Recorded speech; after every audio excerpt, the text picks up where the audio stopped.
Sang pandemic, madamo ang ginaigo sang stress. Pila sa masanag nga mga emotional symptoms nga maangot sa stress ginakipansang pagbatsyag sang kahadlok, pagkasubo, kag kaakig. Sa bahin sang physical symptoms, nagabatsyag sang pagkasakit sang ulo, may kabudlayan sa pagtulog kapag kaon. Sa bahin sang behavioral symptoms, nagakadulaan na sang gana o kon motibasyon sa pagtrabaho. Nagataas ang pag-usa sang alcohol o kon drugs, kag wala na nagatambong sa mga ginapakigbahinan sa nga religious spiritual practices. Magun sini, iyari ang pila ka mga panugyan sang WHO agud nga makalikaw kita sa stress. Lingawon ang kaugalingon, pinaagi sa paghimo sa mga aktibidad nga imo gina-enjoy kag ginakaluyagan. Kaangay sang pagbasa, pagkulokanta, pagsaot, pagluto, gardening, kag iban pa. Mag-exercise physically every day. Magtulog sang temprano or getting enough sleep. Eat well, kag ang pinakaimportante sa tanan, magpangamuyo. Mga kabombo, yari si Monsignor Felix Pasquin sang Our Lady of Candles Parish Capitol Heights sa iya imbitasyon sa pag-upod sa Santos nga Misa live sa Bombo Radio. Sa aton mga kabombo, tungod sang pandemic COVID-19, ang aton nga mga tumuluo, labi na gid ang mga senior citizens kag ang mga kabataan nga alangon pa, pangabay nga hindi mag-intra sa pagtinipon-tipon. Kag isa na dira amo ang pagkadto naton sa simbahan sa pagsimba. Apang kamo makasimba gihapon, makapasalamat kay makadayaw sa Dios, kag makapangamuyo pinaagi sa aton Santos nga Misa online sa Bombo Radio Bacolod nga aton ginahiwat kada alas 6:30 sang aga. Ini sa liwat ang inyo alagad, Monsignor Felix P. Pasquin, nga padayon nga nagaagda sa inyo. Sa pag-upod sa aton Santos nga Misa, sa online sa Bombo Radio, kada Domingo alas 6:30 sang aga. Madamo gid nga salamat. Yari ang importante nga pahanumdom nga dapat sundon. Magsuksok gid sang face mask, santo sa no mask, no entry policy. Maghugas sang kamot kag magamit sang alcohol o kon alcohol-based sanitizer sa pag-disinfect. Likawan ang pagtandog sa mata, ilong kag baba. Magsunod sa physical distancing para malikawan ang paglaptas ng mikrobyo o kung anuman nga sa isang virus. Samtang nagsugod na ang tig-ululan, madamo sa aton ang nanamian sining season. Malamig ang panahon kag makasuksok kita sang aton paborito nga jacket. Apang mayara man ini sang mga risgo, partikular na ang pagduging sang mga balatian, dala sang virus kag bakterya. Bombo Radio Bacolod. Number 1! Paradio Bombo. 2 minutos ang nabilin antes ang alas sa Shuttle Saga. Welcome diri sa pagpapangalagad sa Bombo Report 2nd edition adlaw sang Martes sa Petsa 23 sa bulan sang Nobyembre sa mga tig 2021. Ikaapat ang adlaw sang Martes sa ika-11 nga bulan sa mga year 2021. Sa mga aga mangin kaupo si Bombo Erlin Bayonita. Pupunta kita asala sa siyate ang atak na sa mga aga. Tugdulong sa inyo sa dugang mga balita lokal. Mga nabalaga diri sa aton sa maya syudad sa Bacolod. Sa mga sa maya probinsya sa Negros Occidental. Nagpalabot kita sa pagpakiguno sa pamilya ni Lola Francisca Iska Susano dara sa may barangay Uringawa, syudad sa Kabangkalan. Siyang nagataliwan na kagabi sa edad ng 124. Ginapatihan na bilang world's oldest living person. Abisar pa nga tiwala pagdadari sa official declaration ang Guinness World Records nga siya ang pinakatigulang nga tawo nga nagakabuhi sa bilog ng kalibutan. But siya ang nagataliwan samtang nga nagahulata diri kay nasumiter naman to mga documents nga mo ni needed bala parang ma-validate sa Guinness World Records ang ining iyang record ang pag-uyatan kontani. Impunto alas 7 na, yari na ang Bombo Network News. KBP Golden Dome Awards. Bombo Network News. And the KBP Golden Dome for Best Radio Newscast at Metro Manila goes to Bombo News DWSM Star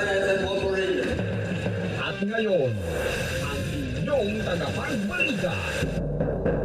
Magandang umaga Pilipinas, anumang oras sa buong mundo, narito na ang Bombo Network News Morning Edition, ika-23 sa buwan ng Nobyembre 2021 sa ulo ng ating mga balita. Si Pangulong Duterte iginit na hindi kailanman haharap sa korte ng mga dayuhan. Samantala, kabi-kabilang aktibidad tampok ngayon sa paggunita ng ika-12 anibersaryo ng Maguindanao Massacre. Sa international news, suspect sa pagsagasa sa Christmas parade dun sa Wisconsin ay nakilala na. Liberian national na leader na notorious online scam group arestado sa Pasay. Huling biktima nito natangayan pa ng mahigit 5 million pesos.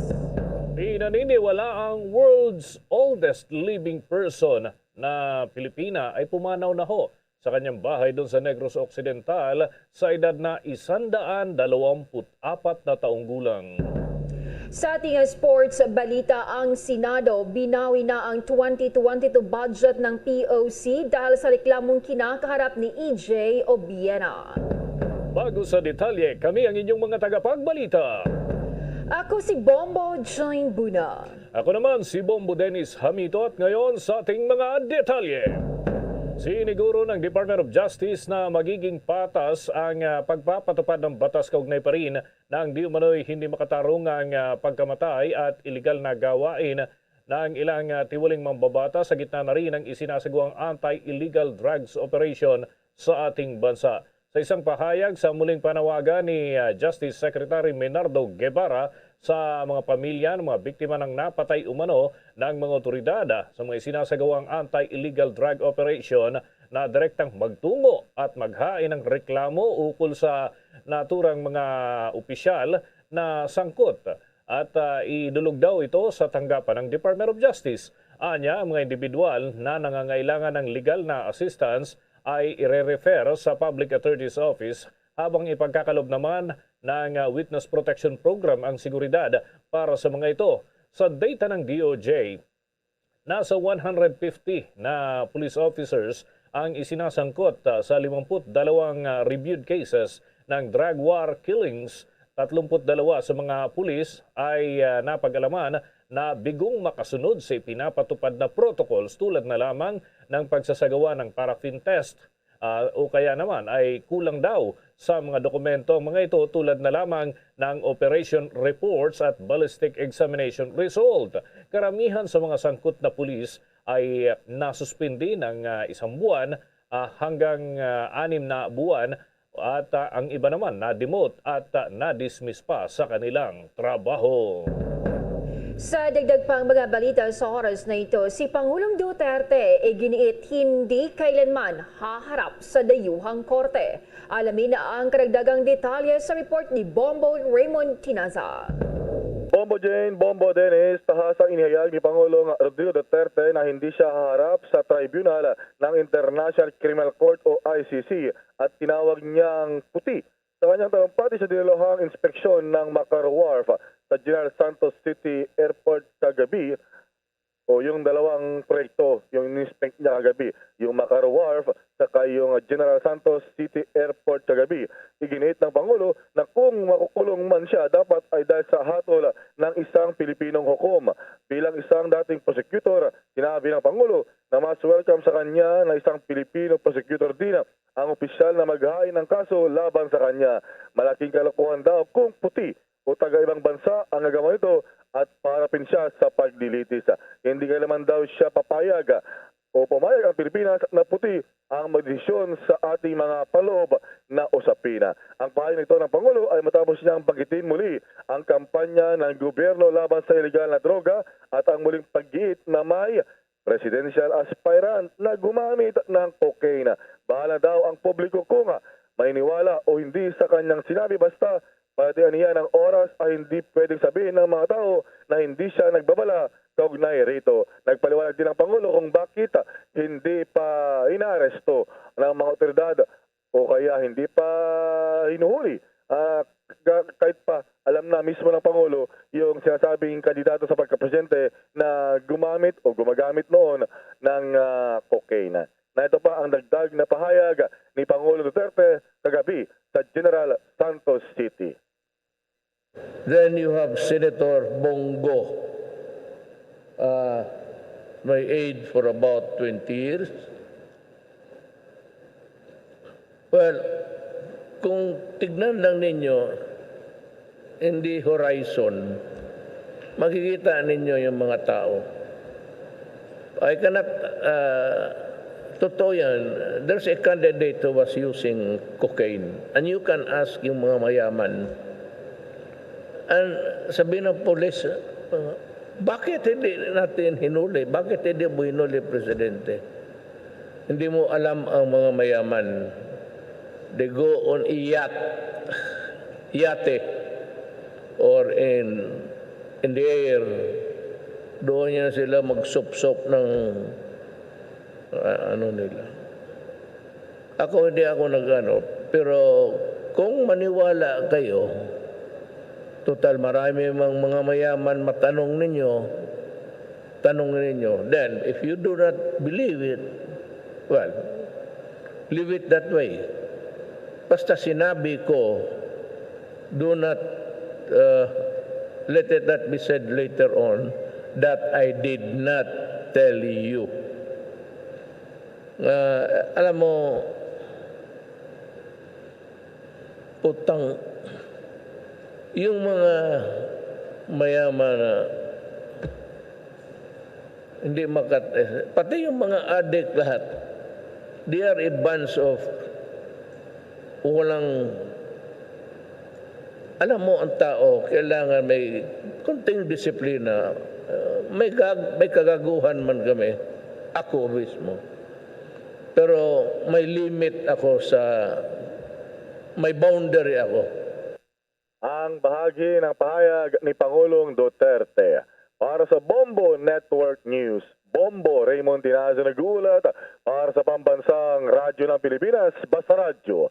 Bombo. Okay, Bombo Raymond, nagkausap na ba sina Pangulong Duterte at si Presidential Daughter Inday Sara Duterte Carpio, Bombo Raymond? Dahil ito'y may mga lumalabas na kasing impormasyon, hindi man validated, pero iniuugnay doon sa malapit ngayon kay Mayor Duterte Carpio, yung pinapasaringan ng Pangulong Rodrigo Duterte. Pero walang specific na pangalan.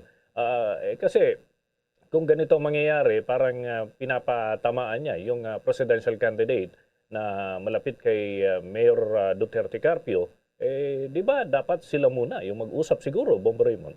Well, yun nga, magkahiwalay yung paniniwala ng mag-ama dahil unang-una, gusto nga ng Pangulo ang kanyang anak ay tatakbo sa pagka-presidente, pero eventually ay sa pagka-vice-presidente tatakbo si Mayor Sara Bombo Dennis.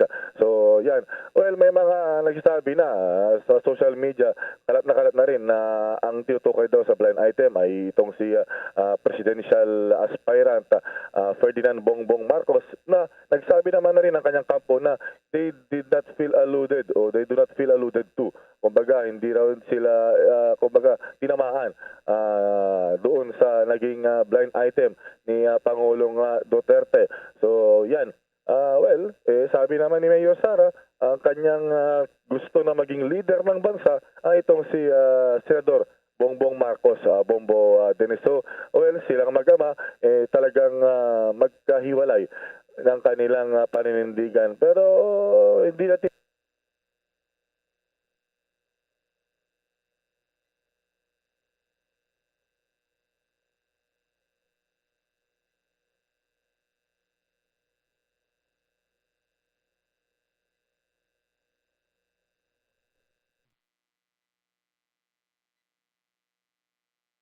mga puti na binabanggit niya, no? Siguro safe to say na ito yung mga Western people, ano? Bombo Raymond. Pero 'di ba, yung prosecutor, kung di ako nagkakamali, si Patu Binsoda, hindi naman puti yun, Bombo Raymond, pero nanggagalaiti pa rin ng Pangulong Duterte doon sa mga development na yon tungkol sa kaso na iniaatang sa kanya, Bombo Raymond. Well, siyempre dahil siguro yung ICC ay nakabase sa Europe at ito ay nilikha ng mga Europeans, mga puti. So yun siguro yung generalization ni Pangulong Duterte na basta ICC, mga Western people, yung ano yan, tawag niya mga puti. Yun.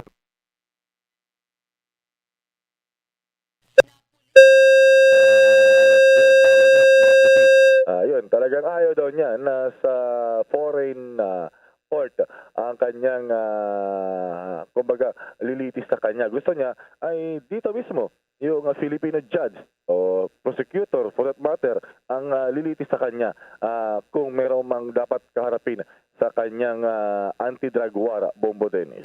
Okay. One just last point, Bombo Raymond. Ngayon ay ginugunita yung ika-12 taon ng Maguindanao Massacre. Talagang malagim, Bombo Raymond. May aktibidad ba ang Pangulo na related dito? Pupunta ba siya dyan sa parte ng yung lugar na pinangyarihan o ano pa man, mga aktibidad, Bombo Raymond? Well, sa ngayon, as we speak, Bombo Dennis, ay wala pang schedule, wala pang abiso ang Malacanang kung may aktibidad ang Pangulo doon. Dahil sa nakalipas na, ito, 12 taon, ay wala pa akong maalala actually na nagpunta na doon ang Pangulo para pangunahan yung paggunita o kaya ay pagdasal doon sa mga biktima ng karumal-dumal na krimen, yung Maguindanao, Ampatuan, actually Ampatuan Massacre, Bombo Dennis. So tingnan natin kung may pagbabago, pero as we speak sa ngayon ay wala pa ang schedule ng Pangulo kaugnay sa aktibidad sa bahagi ng doon mismo sa Maguindanao, Bombo Dennis. Okay, Bombo Raymond, maraming salamat. Ingat kayo dyan. Okay, Bombo Dennis, Bombo Jane, back to you. At kaugnay nga yan mga kabombo, mga ka-Star Nation, may mga dagdag pa ho tayong balita at kukuha tayo ng mga live updates mula ho dun mismo sa rehiyon ng Mindanao sa mga related na reports. Sinong nasa linya dyan? Bombo Jane, please come in. Sa dagdag pang mga balita, kabi-kabilang aktibidad tampok ngayon sa pagunita ng ika-12 anibersaryo ng Maguindanao Massacre. Mga pamilya daw ng Maguindanao Massacre gustong ipagpatuloy ang scholarship ng mga anak ng namatay na media.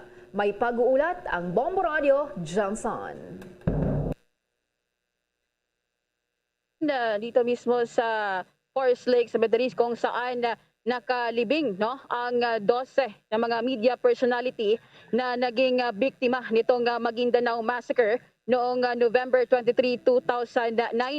Kung saan Bombo Jane dito mismo sa area, ngayong umaga wala pa silang activity pero mamayang alas 4 ng hapon meron silang aktibidad na gagawin, particular na itong candle lighting at meron silang gagawing meeting, Bombo Jane, kung saan isa sa mga magiging talakayan nila yung mga claims at yung mga scholarship program na naging promise ng gobyerno sa mga anak dito sa mga biktima ng Maguindanao Massacre. So isa sa mga kuna natin ng pahayag regarding dito as itong si Miss Jerina de la Cruz, kung saan kinumpirma nga nito na mamayang hapon isa ito sa magiging magiging laman ng kanilang talakayan nitong Maguindanao Massacre victim. So ngayong umaga, Bombo Jane, hinihintay natin yung ibang pang miyembro ng pamilya. Pero meron na tong pumunta dito kanina pero hindi mo na sila magbibigay umano ng pahayag dahil nga sa meron silang meeting mamaya at doon na sila magbibigay ng karagdagang impormasyon dito sa mga sasabihin nila, Bombo Jane, kung ano ba yung plano nila sa itong scholarship at claim. Meron din tayong mga nakuna ng informasyon na gusto nilang agad-agad makuha yung claim nila dahil 12 years na nilang inintay ito at hanggang ngayon wala pa silang natatanggap galing sa gobyerno. So ngayon, Bombo Jane, at ngayon meron tayong inintay, especially yung mga miyembro sa NUJP, Bombo Jane, at kung saan sila din yung mangunguna sa itong aktibidad dito sa candle lighting dito sa Forest Lake Cemetery. Kung saan, Bombo Jane, meron na nga tayong mga nakuhang impormasyon na itong mga aktibidad mamaya is medyo matatagalan pa dahil nga hihintayin yung iba pang miyembro ng pamilya na nandun sa area ng South Cotabato. At saka nandito sa sementeryo ngayon, dito sa Forest Lake, is ito yung mga mismong mga taga General Santos City. Bombo Jane. Okay, si Bombo Dennis muna ito, Bombo MJ. Ano? Maaari mo bang i-describe para sa kabatiran ng ating mga taga-subaybay kung anong makikita dyan sa pinaglalagakan o pinaglibingan ng mga biktima ng Maguindanao Massacre, lalo na kung ikukumpara natin sa mga nakalipas na pagkakataon dahil kung di ako nagkakamali, taon-taon talaga bumubuhos yung tao, pero ngayon, maaari mo bang i-describe yung sitwasyon dyan, yung itsura, yung paligid? Bombo MJ? Yes, Bombo Dennis, maraming kaibahan talaga itong naobserbahan natin ngayon, Bombo Dennis. So, kasi nga, Last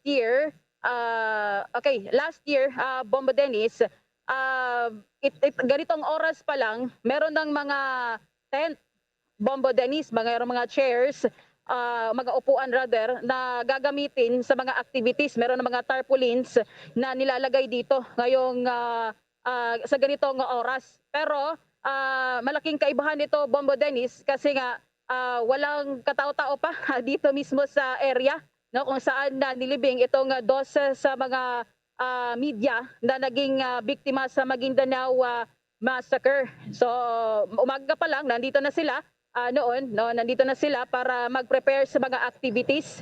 At ngayon, meron tayong makikita ngayon dito, Bombo Dennis, may nakalagay na ng mga bulaklak. Pero itong mga bulaklak na ito, nilagay nila ito noong araw ng yung November 20, noong linggo, Bombo Dennis, kung saan una na silang nag-alay ng mga bulaklak at nagsindi ng mga kandila. Pero i-continue nila yung activity nila mamayang alas 4 ng hapon. At isa rin sa mga dahilan nila, Bombo Dennis, kung bakit noong Sunday nila nilagay itong mga bulaklak at nagtipon-tipon sila dito dahil nga sa kadahilanan na para hindi masyadong maraming tao dito sa sementeryo at makapagdasal sila ng taimtim para sa mga kaluluwa na kanilang mga mahal sa buhay na namatay dahil nga dito sa nasabing krimen. Sige, maraming salamat, Bombo MJ. Mag-ingat ka dyan. Okay, mula dito sa Bombo Radyo General Santos, ito si Bombo MJ Fernandez para sa Pambansang Radyo ng Pilipinas, Basta Radio, Bombo! Tapatan na rin ho natin mga kabombo ng live update din doon naman sa pamilya ng dati nating kasamahan, si Bombo Bart Maravilla, na kasama rin doon sa mga namatay dyan sa Maguindanao Massacre. Kumusta na kaya yung kanyang pamilya at ano kaya masasabi nila? Isang 12 taon ang nakalipas matapos nga ang naturang malagim na pangyayari. At may kaugnay na pag-uulat ang Bombo Radio Coronadal.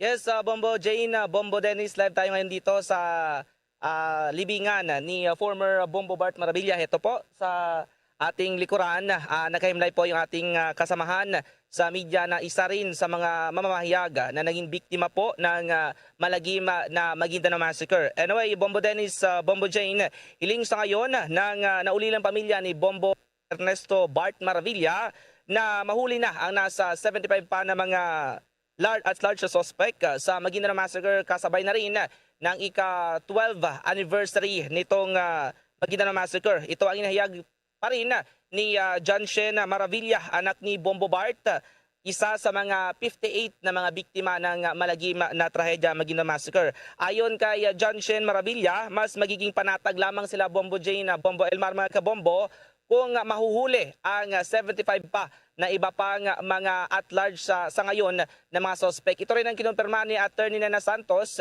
Ito po yung abogado ng mga biktima ng Maguindanao Massacre, pamilya po ng mga biktima ng Maguindanao Massacre. At sinabi po niya kahapon sa ating panayam na halos 80 pa rin po yung mga at-large at lima pa lang sa ngayon ang nahuli ng mga otoridad at 75 pa rin ang at-large sa ngayon na Bombo Jane Bombo Dennis. Sa ngayon po, yung ating interview pa rin sa presidente ng Justice Now Movement na si Ginang Emily Lopez. Sinabi nito mga kabombo na nararapat na ibigay yung hustisya at nararapat na i-pursue pa rin ng mga biktima yung hustisya na kanilang minimiti. Sa ngayon, sinabi pa ni Attorney Nena na half pa rin po yung hustisya yung mga biktima po at hindi pa kabuuan. Kasi po meron pong mga appeal na ibinigay yung ilan sa mga suspect sa Court of Appeals at sa ngayon po hinihintay pa rin yung iba pang mga updates at iba pang mga reports kasabay rin ng pagunita ng ika-12 anibersaryo Bombo Dennis, Bombo Jane. At sa ngayon wala pa rin, yes, Bombo Dennis? Magkahiwalay pala itong pinaglibingan. Kanina kasi ay na-picture ni Bombo MJ Fernandez yung libingan ng 12, no? Diyan naman sa lugar na pinaglalagakan ng o pinaglibingan ng labi nitong si Bombo Bart, ilan pa na mga kasamahan niya doon sa naturang malagim na pangyayari yung kabilang din diyan sa nakalibing diyan na Bombo Donald. So far, Bombo Dennis, no, nag-iisa dito si Bombo Bart sa ating kinatatoyan sa ngayon. Actually, dito po yung kanyang puntod. At hindi pa natin nakikita ang isang membro ng pamilya Maravilla at in-expect natin, Bombo Dennis, Bombo Jay, na darating sila anumang oras ngayong araw para magsindi ng kandila kasi hindi pa rin papayagan yung pagpunta sa site ng Maguindanao Massacre kasi po dahil sa protocols na kinakaharap po ng ating lugar at ating bansa, Bombo Dennis. Okay, sige. Makiki-update kami kung may mga development pa dyan sa inyong lugar. Maraming salamat, Bombo Donald. Yes, Bombo Dennis, mga kabombo, live sa Bombo Radyo Coronadal para sa Bombo Network News, Bombo Donald Pitogo para sa Pamansang Radyo ng Pilipinas, basta radyo. Bombo! Bombo International News. Inilabas na ng mga kapulisan sa Wisconsin ang pagkakilanlan ng sospek sa naganap na pagsagasa sa Christmas parade na ikinasawi ng 5 katao at ikinasugat ng mahigit 40 na iba pa. Kinilala ang sospek na si Darrell Edward Brooks Jr., 39 anyos, driver ng SUV at naninirahan ito sa Milwaukee na naaresto ng mga kapulisan matapos ang insidente. Ang nasabing suspect rin ay may nauna ng kaso na gaya ng domestic abuse, battery at kakalabas lamang ng kulungan 2 araw bago naganap ang pagsagasa nito. Hindi naman itinuturing ng mga kapulisan na isang uri ng terorismo ang nangyaring insidente. Ang parada ay tradisyonal na isinasagawa kada taon sa linggo bago yan ang Thanksgiving Day. Sa mga balita naman sa Metro Manila, diyan ho sa lungsod ng Pasay, may nahuli ho. Good news ito para doon sa mga naging biktima ho nito. Dahil yung Liberian National, leader pala ito ng notorious online scam group. Alamin ho natin kung anong scam nila para hindi ho tayo nabibiktima ng ganito. May pag-uulat ang Star FM Manila. Arestado ng mga tauhan ng Regional Special Operations Group NCR ang leader ng malaking sindikatong sangkot sa mga online scam sa iginasang operasyon sa EDSA Avenue Corner FB Harrison Street, Pasay City. Nag-ugat ang operasyon matapos makatanggap ng reklamo ang kapulisan na mayroong isang retired airline pilot mula sa Florida Blanca, Pampanga na nabiktima ng online scam at natangayan ang aabot sa 5.07 million pesos. Ayon sa biktima, nagpanggap umano ang mga suspect na hinihimok siyang tumulong sa isang humanitarian project at sa oras na matapos ang proyekto sa kapareho ring probinsya ay babayaran ng nasa $300,000. Kalaunan ay napag-alaman na scam ito at huli na dahil natangay na ang pera ng biktima. Agad namang naaresto ang akusado na kinilalang si Jeffrey Jefferson alias James Bobby Harris, 42 taong gulang at isang Liberian national. Si Jeffrey ay napag-alaman na tumatayong leader ng Jefferson International Online Scam Syndicate at kasalukuyan pa pinaghahanap ng mga otoridad ang iba pang mga miyembro nito. Nahaharap ang suspect sa kasong paglabag sa Article 315 ng Revised Penal Code in relation to Presidential Decree 1689 o Syndicated Estafa. Para sa Bombo Network News, nag-uulat Star DJ Bong Almi ng Star FM Manila. Para sa Pamansang Radyo ng Pilipinas, basta radyo. Bombo! Ang Manila City Government, pinailawan na ang Christmas tree sa Liwasang Bonifacio. Dalawang naaresto naman ng NBI ng 65 million pesos halaga ng droga. Alamin na ang mga detalye sa report ni Bombo Jovino Galang. Arestado ang dalawang sospek sa ikinasang operasyon ng National Bureau of Investigation sa Quezon City. Ayon kay NBI Officer in Charge Director Eric Distor, nakilala ang dalawang sospek na si Ramon Luarca at Welson Dilara Palisok.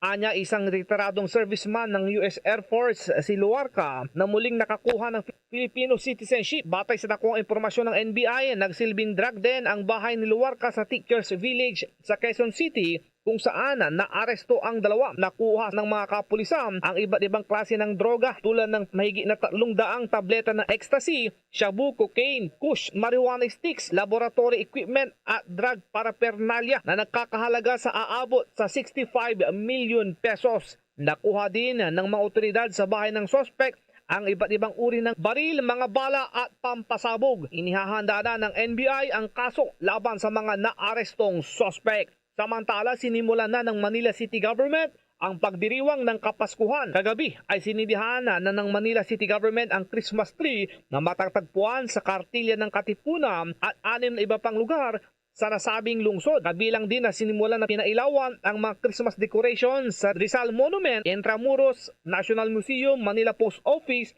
Metropolitan Theater at Bangko Sentral ng Pilipinas. Tiniyak ng Manila City Government na masusunod ang health protocol sa mga magtutungo at magpapaselfie sa nasabing Christmas decorations. Kaya nagtalaga ang mga ito ng kawani ng City Hall at PNP para magpaalala sa pagsunod ng COVID-19 protocols. Nag-uulat para sa Pambansang Radyo ng Pilipinas, Bombo Jovino Galang, Basta Radyo, Bombo! Sa mga dagdag pa nating balita, pumalo na ho sa 114,570 ang bilang ng mga persons deprived of liberty o PDLs ang nabigyan ng bakuna laban sa COVID-19.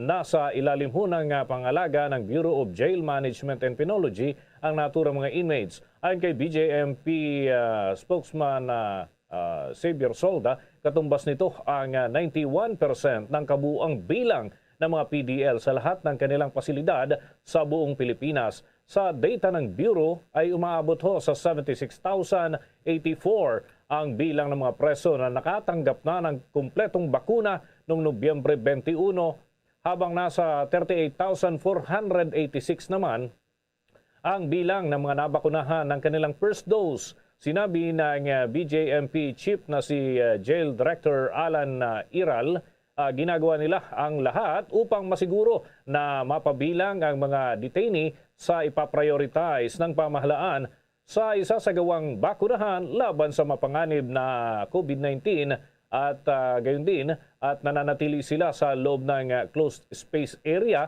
at posible ang hawaan. Isa lamang dito ang ma-detect na positibo sa COVID ay maaari itong kumalat agad sa lahat ng kasamahan niya sa loob ng selda. Dagdag pa ng opisyal, bukod sa bakunahan laban sa COVID-19 ay nabakunahan na rin ang mga ito ng flu vaccine. Aabot ho sa 85,816 na mga PDLs, habang nasa 3,901 naman ang mga nabigyan ng pneumonia vaccine. Malugod din na ipinabatid ni Iral na malapit nang maabot ng Bureau ang 100% vaccination rate sa mga bilangguan na nasa ilalim ng BJMP dahil sa isinasagawang pagtutulungan ng mga hensya at opisina ng pamahalaan. Magugunita na dahil nga sa banta na hatid ng COVID-19 ay napilitan ang pamunuan ng BJMP at Bureau of Corrections na mapalaya ang ilan mga bilanggo upang maprotektahan ang mga ito sa posibleng hawaan pa ng impeksyon na dala ng COVID-19 virus. Sa dagdag pang mga balita, halos 600 Krami medical frontliners nabigyan ng booster shot sa pagsisimula yan ng vaccine booster rollout ng PNP kahapon ayon kay Lieutenant General Vera Cruz. May pag-uulat si Bombo Anneli Soberano. Nasa 591 Krami-based medical frontliner ang nabigyan ng booster shot sa pagsisimula ng PNP sa kanilang vaccine booster rollout kahapon, November 22. Sa nasabing bilang, 178 dito ay mga police commissioned officer, 309 police non-commissioned officer, 99 non-uniform personnel at 5 sibilyan. Ang PNP Health Service ay mayroong 1,392 fully vaccinated personnel na nasa A1 category. Subalit 1,242 lamang dito ang nag-signify para mabigyan ng booster shot. Sa pakikipag-ugnayan ng Bombo Radio kay PNP Deputy Chief for Administration at ASCOT Commander Lieutenant General Joselito Veracruz, itutuloy ngayong araw Martes, November 23, ang pagbibigay ng Pfizer vaccine booster shot sa kanilang mga medical workers para makumpleto ang 666 doses na ibinigay na alokasyon ng DOH sa PNP. Nagpasalamat naman si Veracruz sa DOH na nabigyan ng alokasyon ang kanilang medical frontliner. Ayon sa general, malaking bagay para sa kanilang medical at healthcare workers ang mabigyan ng booster shot dahil paghahanda na rin ito sakaling magkaroon muli ng pagtaas ng COVID cases sa bansa, lalo at nagsimula ng magbukas ngayon ang ekonomiya at ang nalalapit na holiday season. Hinahanda na rin ng PNP ang pag-request ng dagdag na alokasyon sa DOH at isasama nila ang vaccine booster preferences ng kanilang mga medical frontliner na hindi nakasama sa initial rollout. Samantala, ayon naman kay PNP Chief General Jonardo Carlos na bukod sa kanilang medical frontliner, susunod na bibigyan ng booster shot ay ang nasa 171 members ng PNP Medical Reserve Force na nagsisilbi sa mga police-related quarantine facilities. Sa kabilang dako, tiniyak naman ng PNP Health Service na nakahanda silang magbigay suporta at tulong sa nalalapit na 3-day national vaccination program ng pamahalaan na magsisimula sa November 29 hanggang December 1, 2021. Ayon kay PNP Health Service Director Brigadier General CJ Cirojales, mayroong kabuuang 5,530 Medical Reserve Force nationwide ang health service, kung saan 331 dito ay mga trained vaccinator na maaaring itap ng DOH para sa 3 araw na vaccination drive ng pamahalaan. Pakinggan natin si PNP Health Service Director Brigadier General CJ Cirojales. Vaccination roll today, we are going to request ng from the DOH sa NBOC yung mga remaining pa. Actually, we have inventory. Kung anong choice ng vaccine mo, either you want Pfizer, AstraZeneca, or Moderna. So, by the way, ang Moderna at ang Pfizer, ang common denominator among the different vaccines. So, meaning, applicable ngayon ang Pfizer at Moderna for all the 6 vaccines for the Sinovac, AstraZeneca, Pfizer, Gamaleya, Sputnik, and Janssen. Live mula dito sa Campo Crame, Bombo Anali, Montaño Soberano nag-uulat para sa Pambansang Radyo ng Pilipinas, Basta Radio, Bombo! 33 minuto na makalipas ang alas 7 ng umaga. Ipinahayag ni dating senador at ngayon ay Deputy Speaker Loren Legarda ang kanyang suporta sa National Vaccination Drive o Bayanihan Bakunahan na programa na gaganapin huyan sa susunod na linggo mula Nobyembre 29 hanggang 1 ng Disyembre. Ay kay Legarda, kayang matupad ang hangaring mabakunahan ng 15 milyong Pilipino sa 16 na rehiyon sa labas ng Metro Manila sa pakikipagtulungan ng mga ahensya ng gobyerno, mga lokal na pamahalaan at private sector. Ayon pa sa DOH ay tinatayang nasa 33.3 million na mga individual o 39% ng eligible population ng bansa ang fully vaccinated na laban sa COVID-19. Muling ipinanawagan din ni Legarda ang kahalagahan ng pagsunod sa minimum health and safety protocols tulad na rin ng pagsusuot ng face mask, proper hygiene at pagtalima sa physical distancing. Samantala, pinalaga ni Vice President Leni Robredo sa lumalabas na mga fake news tungkol umano sa pagkakaaresto ng anak nitong si Aika habang nasa Amerika. Sinabi ng Vice Presidente na gumagawa ang kanyang mga katunggali sa politika ang lahat para siraan siya. Inihalimbawa nito ay noong 2017 nang kumuha ng Masters in Public Administration ang anak nito sa Harvard Kennedy School ay sumulat ang katunggali ni Robredo sa politika na kansilahin ang pagtanggap kay Aika dahil sa ninakaw umano sa gobyerno ang pambayad nito. Iginit pa ni Robredo na kaya siya tinanggap sa nasabing universidad ay dahil sa kanyang credentials at hindi dahil anak ito ng Vice Presidente ng Pilipinas. Maging ang fake news na lumabas na inaresto ang anak ay sinabi ng pangalawang Pangulo na hindi matatawaran ang sipag ng anak sa pag-aaral at hindi sila sangkot sa anumang iligal na gawain. Abangan mamaya mga kabombo, pinaniniwalaan ho na world's oldest living person. Pumanaw na ho ito.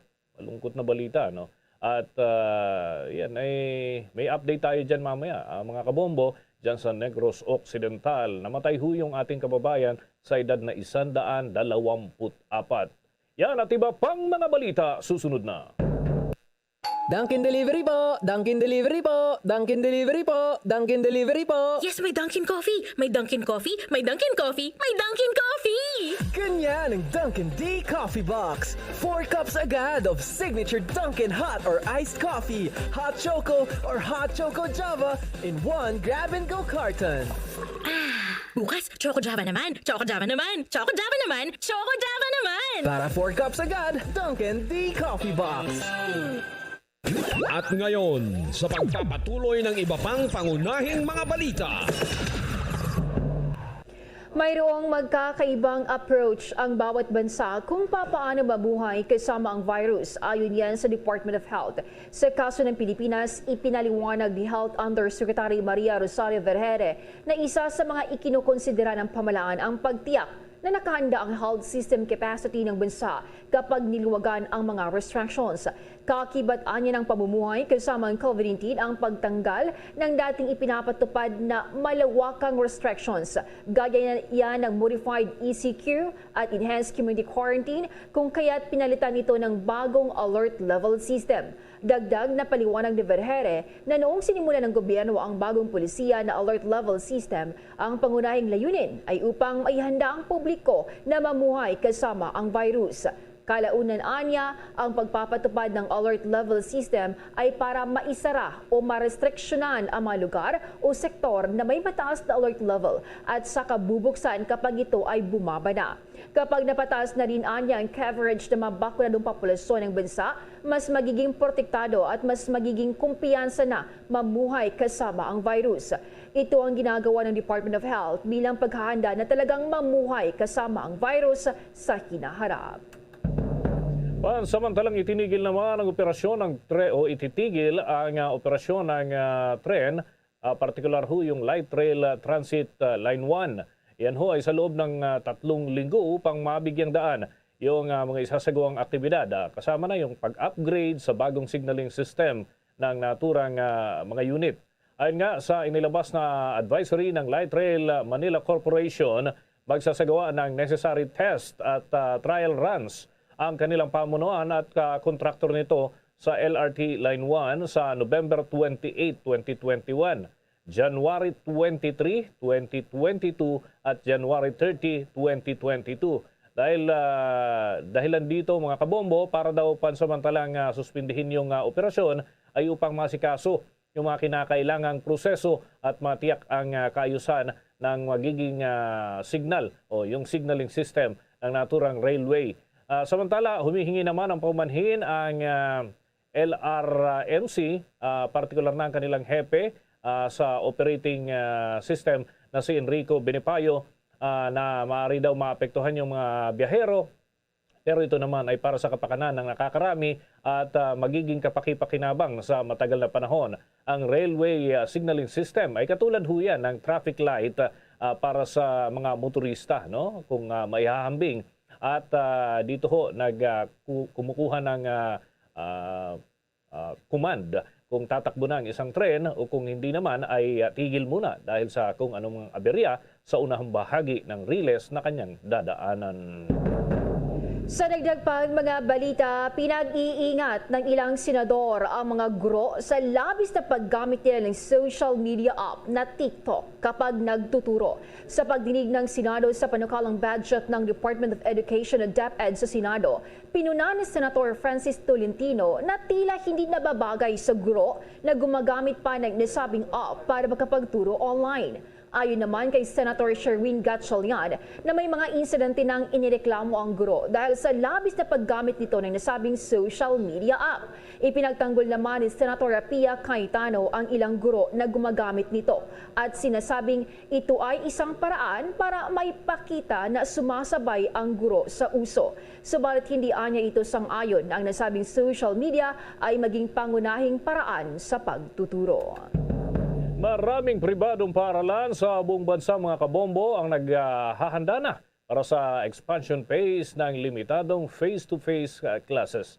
Ayon sa Coordinating Council of Private Educational Association of the Philippines o yung COCOPEA, ipiniliwanag ni COCOPEA Managing Director Attorney Joseph Noel Estrada na ang mga pribadong paaralan sa buong bansa ay umaasa sa pinalawak na limitadong face-to-face classes, lalo na't nagsimula na ang pilot run sa mga pampubliko at pribadong paaralan sa buwang ito.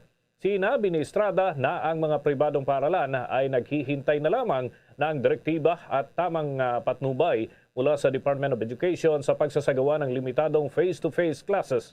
Noong Lunes mga kabombo, 18 sa 20 pribadong paaralan na pinili ng DepEd na lalahok sa pilot run ang nagsimula na magsagawa ng limited in-person classes. Ang COCOPEA ay isang umbrella organization na kumakatawan sa 2,500 paaralan sa buong kapuluan.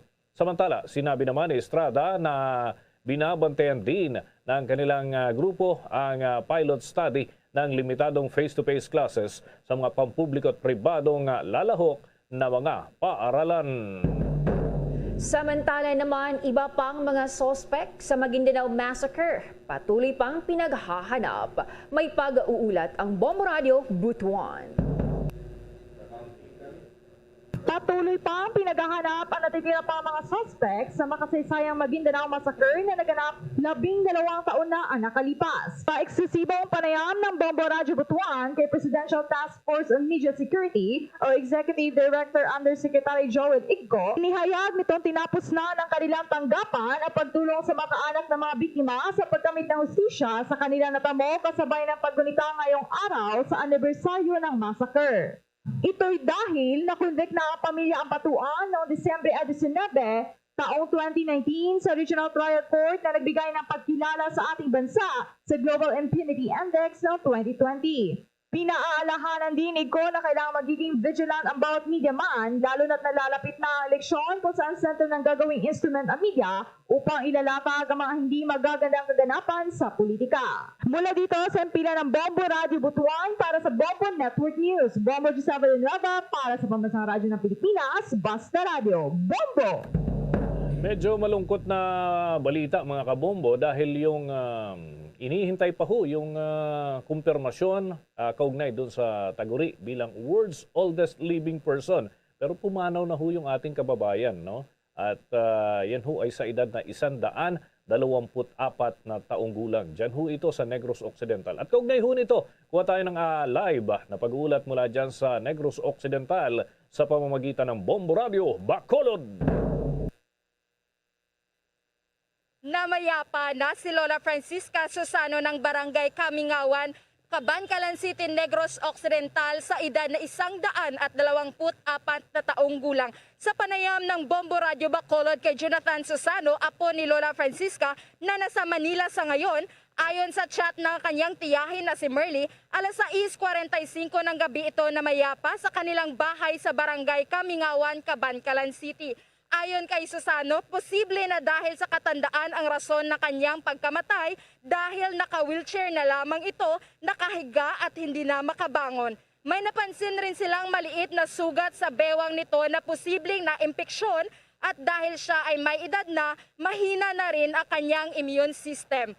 Aniya dahil sa katandaan, hindi na nito makilala ang kanyang mga apo, ngunit hindi malilimutan ni Jonathan ang mga alaalang iniwan ng kanyang lola katulad na lamang na mga istorya na kanyang ikinwento nang sila ang maliit pa. Tinitingala naman ito bilang ehemplo ang simple at We are so thankful first and foremost sa Panginoon since binigyan siya ng napakahabang bonus. Actually, bonus na po yung kung tutuusin kasi the lifespan of the Filipino is nagre-range lang siya ng 70. So, kay Lula, almost half na po yung naabot niya. Sa lahat na nakilala kay Lula, sa lahat na nagsusuporta kay Lula, sa lahat na nagmamahal kay Lula. Tapos puso kami nagpapasalamat sa pag-recognize sa kanya, paghanga, pagsuporta. Masakit lang sa amin kasi yun na nga, nawala si Lula. Hindi naman namin inaasahan na mangyari to, pero kailangan natin tanggapin.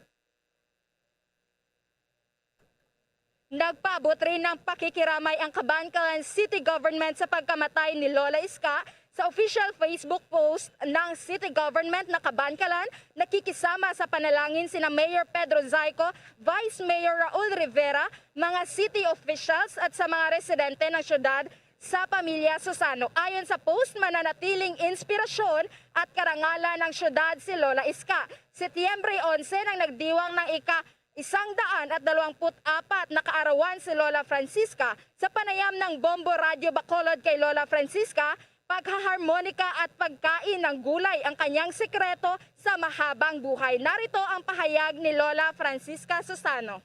Ano ginakaon mo? Gulay ginakaon. Wala ka ba kaon ng baboy? Kaunog, ala, puguay. Wala ta tayo ng bakal. Puguay, gulay, magay kaunog. Alin sa una na ano pa lang abuyan yung sang bana mo? Paguma, bulig, masukay. Katong sila akong ilan. Yung bulig-bulig ka gila mo. Okay, napasa na sa Guinness World Records ang mga dokumento na kailangan upang maideklara itong oldest living person in the world at hanggang ngayon wala pang official declaration ang Guinness sa record na nahahawakan na sana ni Susano. Bombo Dennis, how was it? Okay. Bombo, Yanisel, ang concern natin dyan, kasi very interesting ito. Kung tutusin talaga, kung titignan yung record, kahit sa Guinness World Record, si Lola, mula dyan sa inyong lugar, ang lumalabas na talagang pinakamatanda. Kaya lang yung pagkilala nga, yung pag-identify sa kanya bilang oldest living person, hindi pa naibibigay. At malabo na talagang maibigay siguro dahil pumanaw na siya. Pero dahil dito sa development na ito, may public viewing ba na aasahan para dun sa mga kumbaga nais magpaabot ng pakikiramay, lalo't very interesting yung buhay ni Lola, Bombo Yanisel? Yes, Bombo Dennis. So, posible po na merong public viewing po since na malapit po ito sa puso ng mga taga-Negros itong si Lola Francisca. So, atin pong titignan dito sa pamilya at kukunan po ng impormasyon kung kailan po ang huling viewing o ililibing itong si Lola Francisca po. Okay, Bombo Yanisel, may pagkilala ba yung lokal na gobyerno kahit pa paano talagang naging lumabas ito, hindi lamang dito sa national news, kundi maging sa ibang bansa ay naging agaw pansin yung tungkol sa buhay ni Lola Francisca. So may mga pagkilala ba dyan ang lokal na gobyerno, parte ng, kumbaga, ay pagpapaabot na rin ng kanilang pakikiramay. Maliban doon sa mga Facebook post, Bombo Yanisel? Yes, meron po, Bombo Dennis, no? Every year o every birthday po nitong si Lola Francisca is meron po talagang nasa LGU o gobyerno po doon sa Cabancalan City at mangina po sa buong Negros Occidental na bumibisita po. Mangina po yung mga kapulisan na nagso-surprise po at merong certification o recognition of a certificate po na ibinibigay po sa kay Lola Francisca. Okay, sige, maraming salamat. Mag-ingat kayo dyan. Yes, Bombo Dennis, para sa Bombo Network News, live mula dito sa provincial capital ng Negros Occidental, ito si Bombo Yanizil Minardo para sa Pambansang Radyo ng Pilipinas. Consistent overall number 1 sa Bacolod, basta Radyo Bombo! Bombo International News. Naglabas ng kanyang matinding babala ang Health Minister ng Germany kaugnay sa kahalagahan ng pagbabakuna. Sinabi ni Jens Spahn na sa pagtatapos ng taglamig o winter, lahat ng mga tao sa Germany ay dapat mabakunahan, recovered man o patay. Ang Germany ay nasa ika-4th wave na ng coronavirus kung saan patuloy na tumataas ang kaso at punuan na ang kanilang hospitals. Isa ito sa may pinakamababang rate ng pagbabakuna sa Western Europe na may 68% na mga tao ang fully vaccinated. Ang Germany's infection rate ay nasa pinakamataas mula nang magsimula ang pandemya. At ang mga eksperto sa kalusugan ay nagbabala na ang wave na ito ay maaring pinakamasama sa lahat. Sa nakalipas na 24 hours, nagkaroon ng 30,643 bagong infection ang nasabing bansa. Ito ay kabilang sa may pinakamataas na rate sa buong mundo. Bombo Sports News. Mga kabombo, mga Kastar Nation, inaprubahan ng mataas na kapulungan ng Kongreso ang pagbawi sa panukalang 2022 budget sa parte ho ng Philippine Sports Commission o PSC.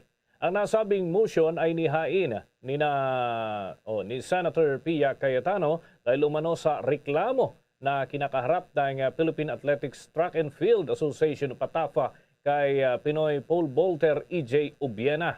At pinababalik kasi ng PATAFA kay Ubiena ang nasa 4 na bilyong piso mahigit matapos na magsumiti ito ng umano ay peking liquidation bilang bayad sa coach nito na si Vitaly Petrov. Sinabi naman ng senadora na mayroong matinding epekto sa emotional at mental behavior ng atleta dahil nga sa naturang akusasyon kung saan tikum pa naman ang bibig ng Philippine Sports Commission ukol sa nasabing usapin.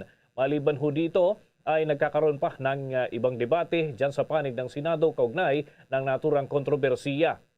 At pinag-uusapan na rin kung magtatakda ng hiwalay na investigasyon dito sa nasabing usapin, lalo't hindi lamang yung PATAFA at iba pang mga tanggapan sa naturang issue ang nakakaladkad, kundi maging ang gobyerno na mismo. Dito ay nais linisin ng pamahalaan ang mga kahalintulad na usapin, lalo na ang issue ng pamimeke kung totoo man, at parusahan ang mga nasa likod ng naturang hakbang.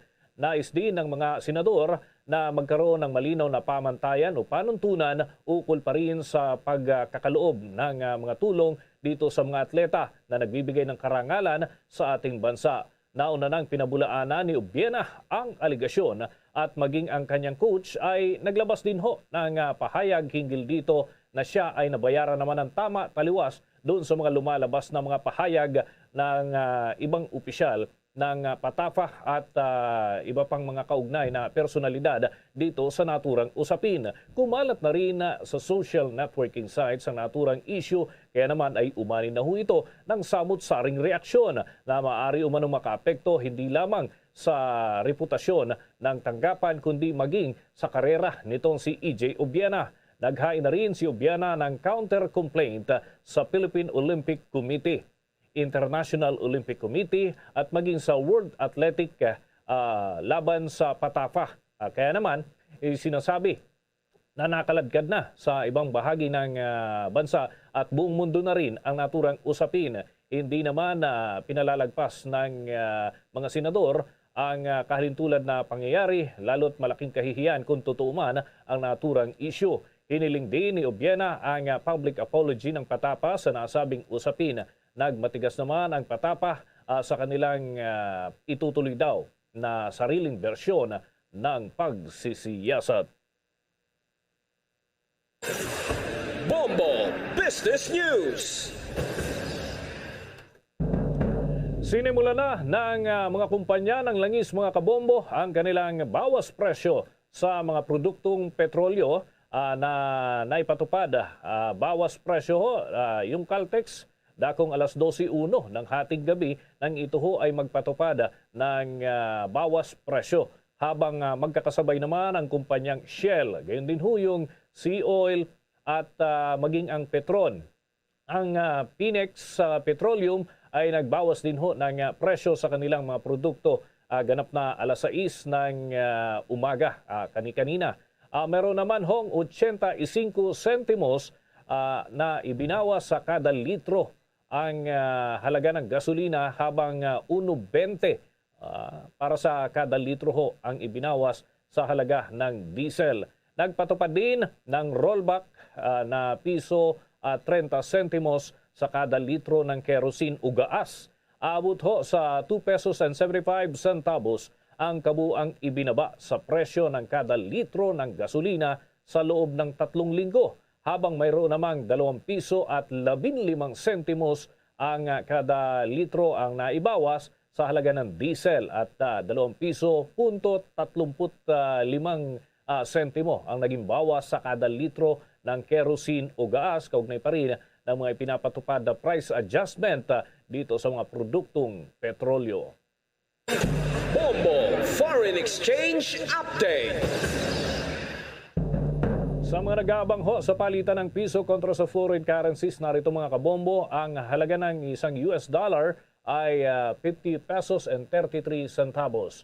Ang Singaporean dollar naman ngayon mga kabombo ay may katumbas na halaga na 36 pesos and 97 centavos. Ang Hong Kong dollar ay 6 pesos 46 centavos. Habang yung euro ay meron hong katumbas sa Pilipinas na 56 pesos 83 centavos. At yung Saudi Arabian Riyal ay 31 pesos and 13 pesos and 41 centavos, batay ho sa data ng Bangko Sentral ng Pilipinas. The Bombo Foreign Exchange Rate Update is brought to you by Queen City Development Bank. Bago tayo magtapos, ang Bombo Radio Philippines po ay nag-aanyaya sa lahat para sa sama-samang panalangin. Narito ang Oratio Impirata. Merciful and compassionate Father, we come to you in our need to seek your protection against the COVID-19 virus that has disturbed and even claimed lives. We ask you now to look upon us with love, and by your healing hand, dispel the fear and sickness and death, restore our hope, and strengthen our faith. We pray that you guide the people tasked to find cures for this disease and to stem its transmission. We thank you for the vaccines developed made possible by your guiding hands. Bless our efforts to use these vaccines to end the pandemic in our country. We pray for our health workers that they may minister to the sick with competence and compassion.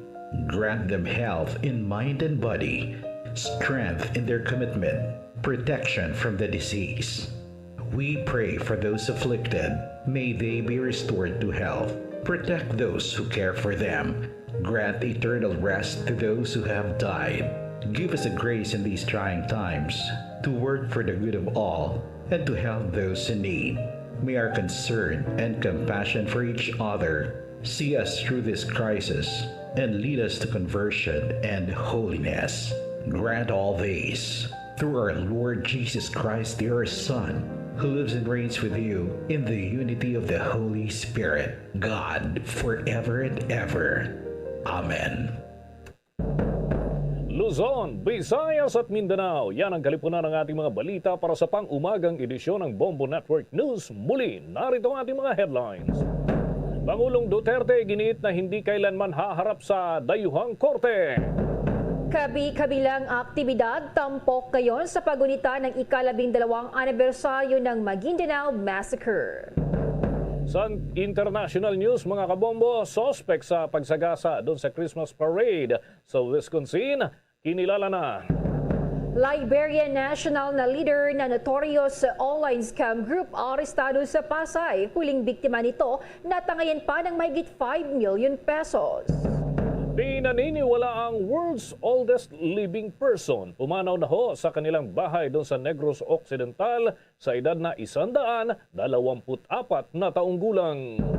Sa ating sports balita, ang Senado binawi ang 2022 budget ng POC dahil sa reklamong kinakaharap ni EJ Obiena.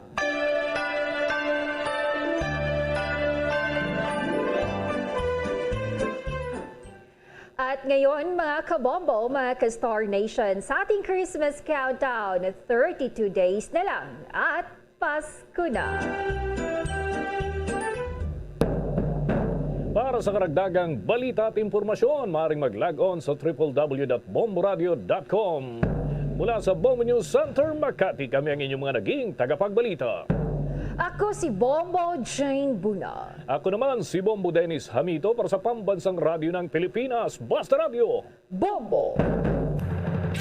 At sumainyo ang kalipunan ng maiinit at pangunahing mga balita sa Bombo Network News. Hatid sa inyo ng Pambansang Radyo ng Pilipinas, Bombo Radio Philippines.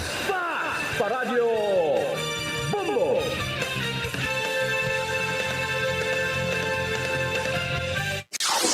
Limang dekada nang nagtataguyod ng katotohanan. 5 dekada nang nagtatanggol sa mga mamamayan. Patuloy na nagsasaliksik at mabilis maghatid ng mga balitang siksik at malaman. Patuloy na nangunguna sa mga issue, drama, promo at serbisyo publiko. Ito ang Bombo Radyo Bacolod, ang pambansang radyo ng Pilipinas. Pa Radio Bombo! Bombo Radyo Bacolod. Number 1! Pa Radio Bombo! Philippine Standard Time, 2 minutos ang nakaliga jadak na ng alas 8 sa aga. Welcome dali sa babangalagad isang bombohanay big time at lawas ang Martes sa pet sa 20 sa bulan sang Nobyembre sa mga tig 2021. Ikaapat ang adlaw sang Martes sa ika-11 nga bulan sa mga year 2021. 32 dias na lang ang nabilin antes sang adlaw sang Pasko. Ato na welcome ang ating mga taga-palamati diri sa may syudad sang Bacolod, probinsya sang Negros Occidental, sa bilog nga Negros Island, sa bilog man nga Western Visayas, sa rin kaman nga bahin na sang kalibutan nga nakatutok na, pinaagi sa Facebook Live kaga sa YouTube account sang Bombo Radio Bacolod. Welcome diri sa babangalagad sang Bombohanay Big Time. Subong aga mangin kaupod si Bombo Erlin Bayonita. Upda na kita asala sa Nuave Media nga takna subong aga. Sugdolong sa inyo sang mga balita lokal, mga balita national. Mga balita sa luwas sang pungsod sa mga balita sa batagas sang hinambang, kag balita sa artista. Karon na sa mga balita sa bangman, mga tubikong nga mangin sentro sa aton nga talakayan na subong aga sa mga balita lokal. Ang city government sang Kabangkalan na nagapalabot sang simpatiya kaga syempre kita man na mismo diri sa may Bombo Radio Bacolod kaga bilog ang Negros Occidental sa pamilya Susano kasunod sa ning kamatayon ni Lola Francisca Iska Susano kahapon sang kasisidmon sa edad nga 124. Siya ang ginakonsiderar bilang oldest Filipino and gina-applyan man parang madeklarar bilang world's oldest living person. Kagatumando ka sang barangay Uringao, dira sa may syudad sang Kabangkalan. So, ang pamilya ni Banwa ang naglaom ang kung anuman na mga nabili na sa aton ni Lola Francisca Susano o doon tingin nakabig naman lang ni nila bilang bonus sa balakay ang aton sini normal balang lifespan. Grabe ng masalamat na naton kung makadangat kita sa isa kagatos katuig. That is why ginakilala ni sa aton ng provincial government ang ini mga centenarians dari sa may Negros Occidental because may kita sang ordinansa nga nagahatag sang taga 100,000 pesos sa mga negranse o kon sa mga Negrosanon nga makadangat sa edad nga isa kagatos katuig. Sandaya Lola Francisca sila ni ang first batch sa mga nakabaton na sining cash assistance nagikan sa may Kapitolyo. So, manginakapod na to na karon ang Public Information Officer sa Kabangkalan City si Mama Jake Gonzales. Medyo masako-sako si Mayor Pedro Zayco, so gin-refer niya kita dere at saka yung Mama Jake Gonzales ang City Public Information Officer sang syudad sang Kabangkalan.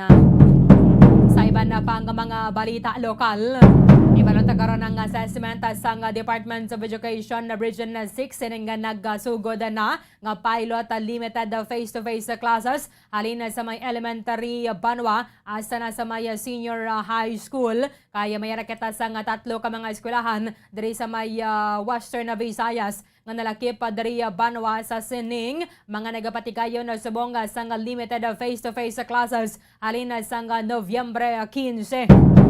Manginakabot na ito na karon via Zoom si DepEd Region 6 Public Information Officer Hernani Esculiara Jr.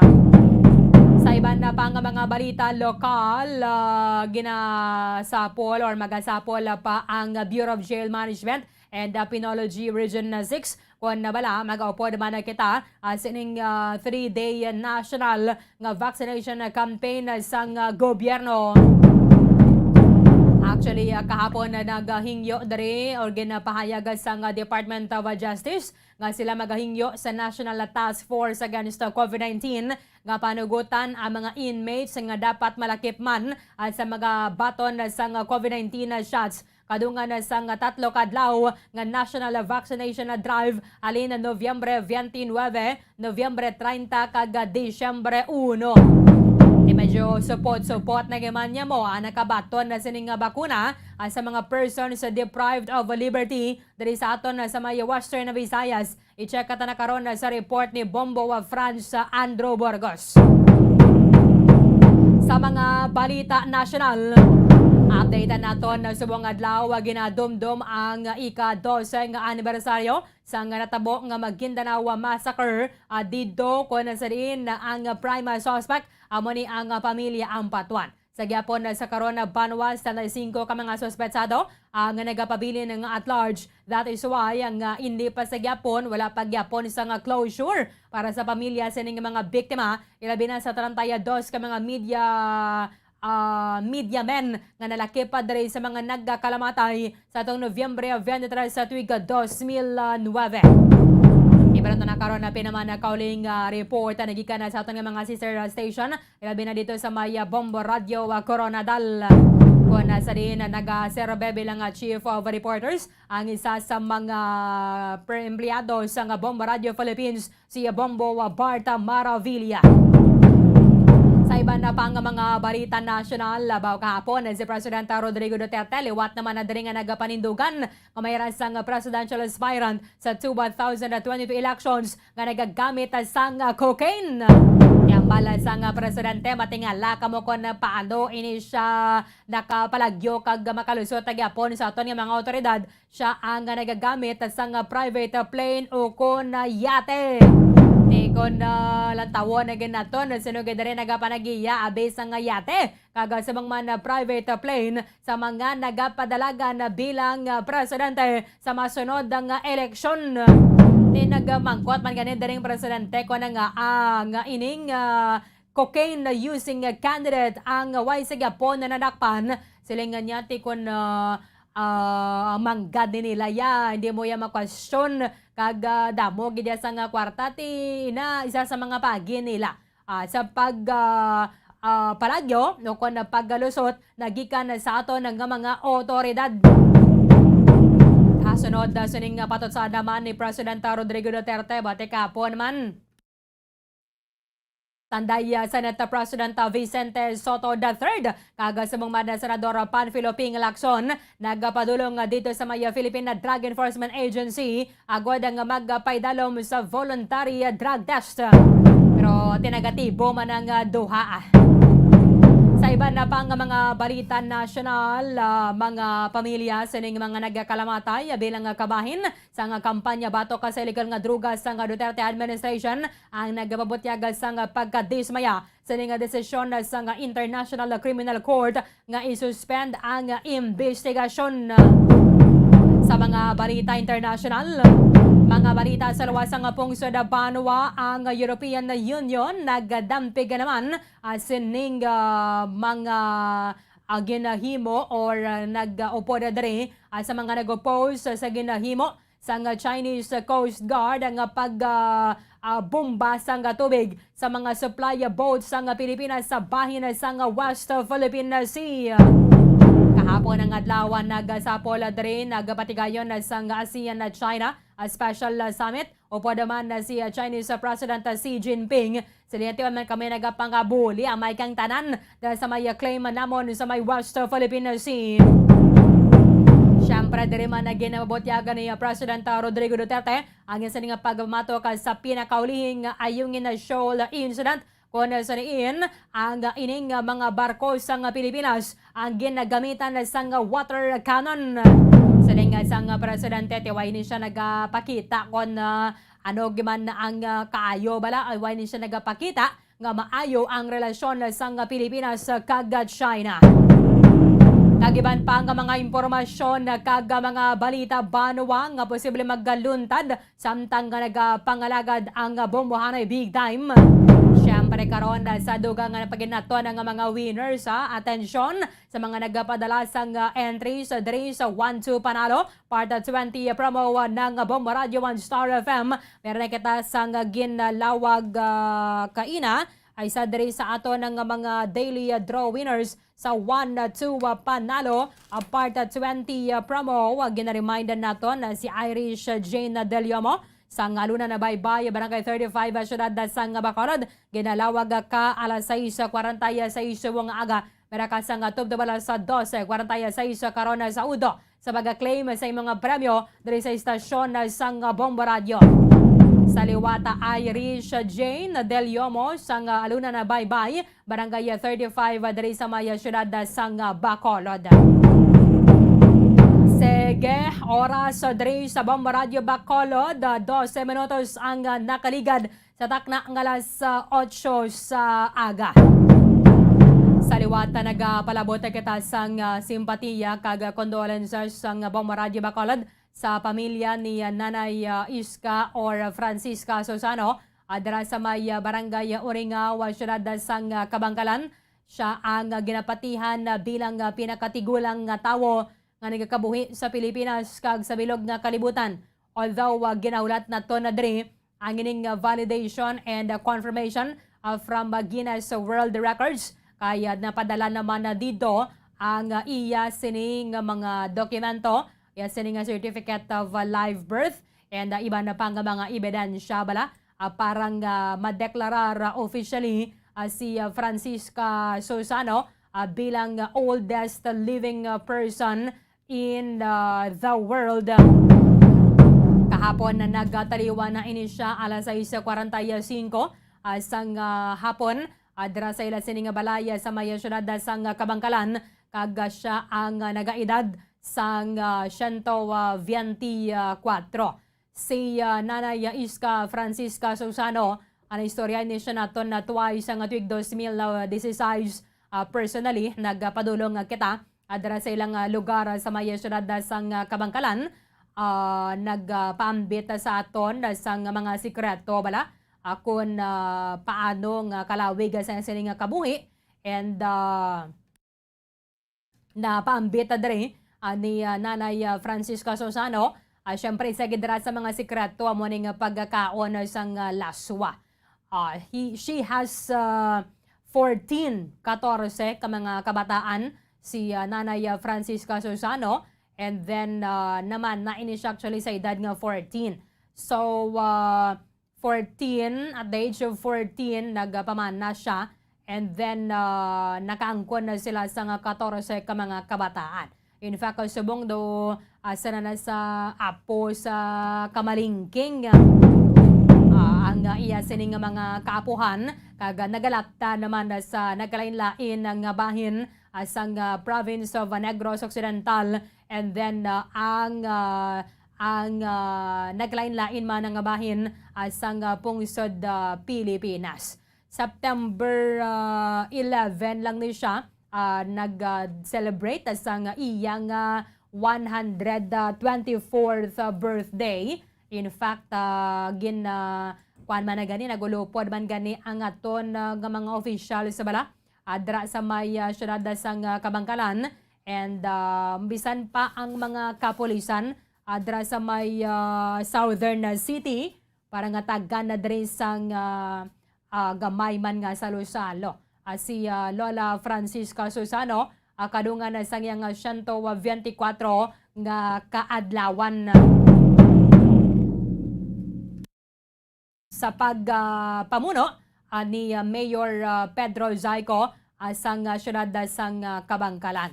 So ang ining pagduso actually mayara na gani sang resolution nga gin-file si senior citizen party list representative Rodolfo Ordanes para nga matagan sang 1 million pesos si Lola Francisca Susano bilang paghatag man diri sang pagkilala sa malawig niya nga kabuhi kay September 11, 1897 sang ginabunag si Lola Iska adra sa may syudad sang Kabangkalan and nabaton naman sang Guinness World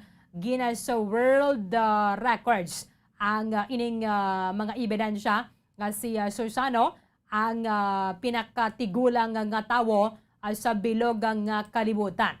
Subong ang overall record for the oldest person living in the world ang ginauyatan ni Kane Tanaka sang Japan. Subong siya ang nagaedad sang 118 and 4 years lang ni kuntan ni ang iya nga kuan bala pagkamanghod niya sakay Jean Louis Calment sang France nga nabunag sang Pebrero 21, 1875 kag siya ang nagkataliwan sa edad nga 122. On September 10, 2021, si Saturnino de la Fuente Garcia sang Spain ang naging oldest person living nga lalaki naman din siya. Oldest person living sa male naman nga category sa edad nga 112, 112 years and 211 days. Si Saturnino ang nabunag sa maya Puente Castro tupad lang gid ni sang Leon sa maya northwest sang Spain sang February 11, 1909. Although nga nagdesisyon na ini siya nga i-celebrar niya siniyang nga kadlawan mas earlier sang Pebrero 8. Tisiling niya ang sikreto para sa malawig nga kabuhi is hindi ka magpanghalit sa imo isig kapareho. Hindi ka magpanghalit sa imo isig kapareho kag mga buhi sang quiet life banwa. Tinagkuan man siya diri, nagpasalamat siya sa short height. Siling niya, medyo putot bala. But siya ang nagbalibad ang hindi na lang mag-upo na diri sa may Spanish Civil War nga nagsugod sa 1936. Siya ang happily married to Antonina Barrio Gutierrez sa 1933 and nagapangabuhi bilang isa man shoemaker. So iniya para ni sa male or oldest person living sa male, si Saturnino de la Fuente Garcia at the age of 112 years na siya sa sini nga mga tinion. But for susubong, ang nagauyat asang record bilang oldest person living amo ni si Kane Tanaka. Si Kane Tanaka kay actually number 1 ni siya, number 3, 118 years siya subong, and then 324 days. Mas tigulang sa gyapon si Jean Calment sang France nga nagtaliwan sa edad nga 122 anyos kag 164 días. Si Sarah No sang United Kingdom banwa, siya ang nagtaliwan sang December 13, 1999 at the age of 119 years and 97 days. So, from United States naman niya si Sarah No. Number 3, amo ni ang nagakabuhi pa subong si Kane Tanaka sa Japan, 118 years and 325 days. Number 4, si Lucille Randon from France man niya sa Japon. Ang edad niya subong is 117 years and 285 days. Number 5, si Nabi Tajima sang Japan na sa Japon. Grabe kalawig ang kabuhi sa mga Japanese, no? Alabanan na mga organic ang ginakaon na dito, especially sa mga villages. Sige bala kag ang isa sa mga sikrato, syempre ang ato na gidang ginakaon. Kay we are what we eat. Ti dapat healthy gino. Healthy gina ginakaon naton, pero subong kung isa ni kita makapugong nga damo may soft drinks, may fast food, tanan-tanan na lang. Ano nga mga junk ba lang nga aton isa na ginakaon. Si Maria Louie Millier sang Canada, number 6 ini siya. Subong, kuan na siya galing nagataliwan na. Naglabota siya sa edad nga 117 anyos, kagado siya sa 30 dias antes siya napatay. Number 7, sa pinaka mga tigulang nga bala, nga nagkabuhi sa bilog nga kalibutan, si Violetta Brown sang Jamaica, 117 years and 189 days. Number 8, si Emma Morano from Italy, 117 years and 137 days at sa siya napatay. Number 9, si Chiyo Miyako from Japan na Gyapon. Nagkataliwan naman ini sang 2018, 117 years and 81 days. And then number 10 na din si Misa Okawa from Japan, napatay sang 2015, April 1, 117 years and 27 days ang iya sini nga edad banwa. Sige, antes kita magpadayon, banwa bamatian nato na si Nanay Francisca Susano. This was 2016, our last interview kay Nanay Francisca because sa nagligada nga hindi na siya makabati gawa mo. Kag hindi na makatiknol bala maghambal. So maintindihan man nato na because sa iya siniya nga edad. But sang 2016 pagpadulong naton dra sa may syudad sang Kabangkalan na pagsik pa si nanay. Kag nagatukar pa na siya ganin sang silendron bala or harmonika na balang ginahuyop-huyop. Sa muna ang isa sa mga kalingawan ni Nanay Francisca Susano, isa sa mga ginapatihan or siya ginapatihan bilang pinakatigulang nga tawo diri sa Pilipinas or pinakatigulang nga tawo sa bilog nga kalibutan, but this is pending diri sa may confirmation sa Guinness World Records sa edad nga 124. Kaon mo? Gulay ginakaon. Wala ka ba kaon baboy? Or kaunog ala? Puguay? Wala ka tayo ng bakal? Puguay. Gulay magay kaunog. Alin sa una na ano pa lang abuyan yung tong bana mo? Paguma. Mulig masukay. Katong sila akong edad. Yung mulig-mulig ka gila mo. Okay, sige. Malipot lang ning kabayan na isang pahayagan ni Nanay Francisca Susano way back to 2016. Nagapadulong ang kita there, I think that was June and then September 11. Ginatagan ni siya sang birthday party, sang birthday celebration na niya adra sa may sama na kapribadong resort sa may syudad sang Kabangkalan. So kabay pa nga ini maghatag man sa ato na sang palanggiran nga we should stay healthy. No? Kung may time mo na sa nila, may time kaon-kaon na sang laswa kag mga healthy nga mga pagkaon. In fact, sining ganin sang sining nga bata, ang isa sa mga sikreto ang pagkaon bala sang bisol. Kita yung bisol or Palawan. Ang iba na dra ko isa ginatanok lang nila ang dagmay bala.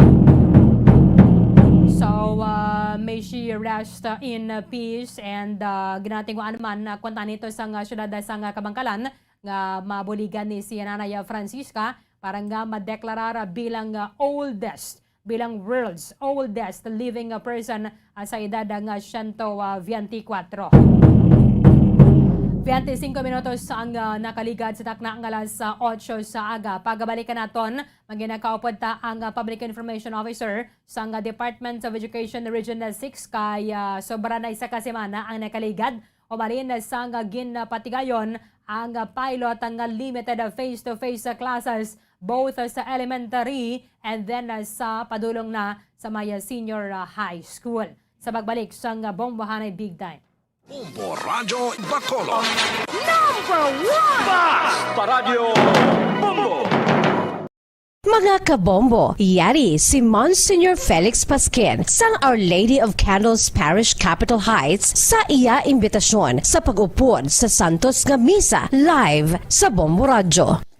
Sa aton mga kabombo, tungod sa pandemic COVID-19, ang aton nga mga tumuluo, labi na gid ang mga senior citizens kag ang mga kabataan nga alangon pa. Pangabay nga hindi mag-intra sa pagtinipon-tipon. Kag isa na dira amo ang pagkadto naton sa simbahan sa pagsimba. Apang kamo makasimba gihapon, makapasalamat ka makadayaw sa Dios, makapangamuyo. Pinaagi sa aton Santos nga Misa online sa Bombo Radyo Bacolod. Nga aton ginahiwat kada alas 6:30 sang aga. Ini sa liwat ang inyo alagad, Monsignor Felix P. Pasquin, nga padayon nga nagaagda sa inyo. Sa pag-upod sa aton Santos nga Misa sa online sang Bombo Radyo, kada Domingo alas 6:30 sing aga. Madamo gid nga salamat.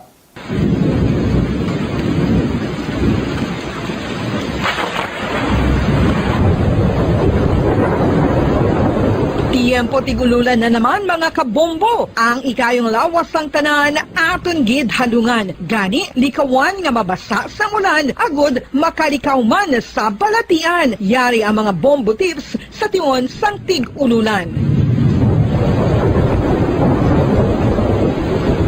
Masami nga magdalagid sang payong. Kung wala sang payong, magdala sa mga butang nga sarang makaprotekta sa imo kung maabdan sang ulan, kaangay sang raincoat ukon jackets. Likawan ang trangkaso ukon anuman nga pamalatian nga nagaguluwa sa tion sang tigululan pagi sa pagpabilin nga hindi mabasa sang ulan. Magdala sang extra towel ukon tuwalya kag mga bayo bilang ilislan agud madasig nga magmalak in kaso gid man nga mabasa sang ulan. Magpabilin sa mga lugar nga may atop o kung sarang mapasilungan samtang nagahulat sang salakyan. Likawan man nga mag-ubog sa tubig baha, ilabi na kung ikaw ang may pila sa tiil o kung din man nga bahin sang lawas. Ang ihi kag iban pa nga body fluids gikan sa mga infected nga sapat mahimo magtugas sang leptospirosis. Ang pag-angkon sang leptospirosis delikado o kung makamamatay. Sarang ini makatugas sang kidney damage, meningitis, liver failure, respiratory distress, kag ang pinakamalala, ang kamatayon. Kung hindi malikawan nga mag-ubog sa tubig baha, magsuksok sang butas. Mga kabombo, ini pila lamang sa mga panumdum gikan sa Bombo Radyo Bacolod sa tion sang tig-ululan. Para sa Pambansang Radyo ng Pilipinas, consistent overall number 1 sa Bacolod, Basta Radio Bombo!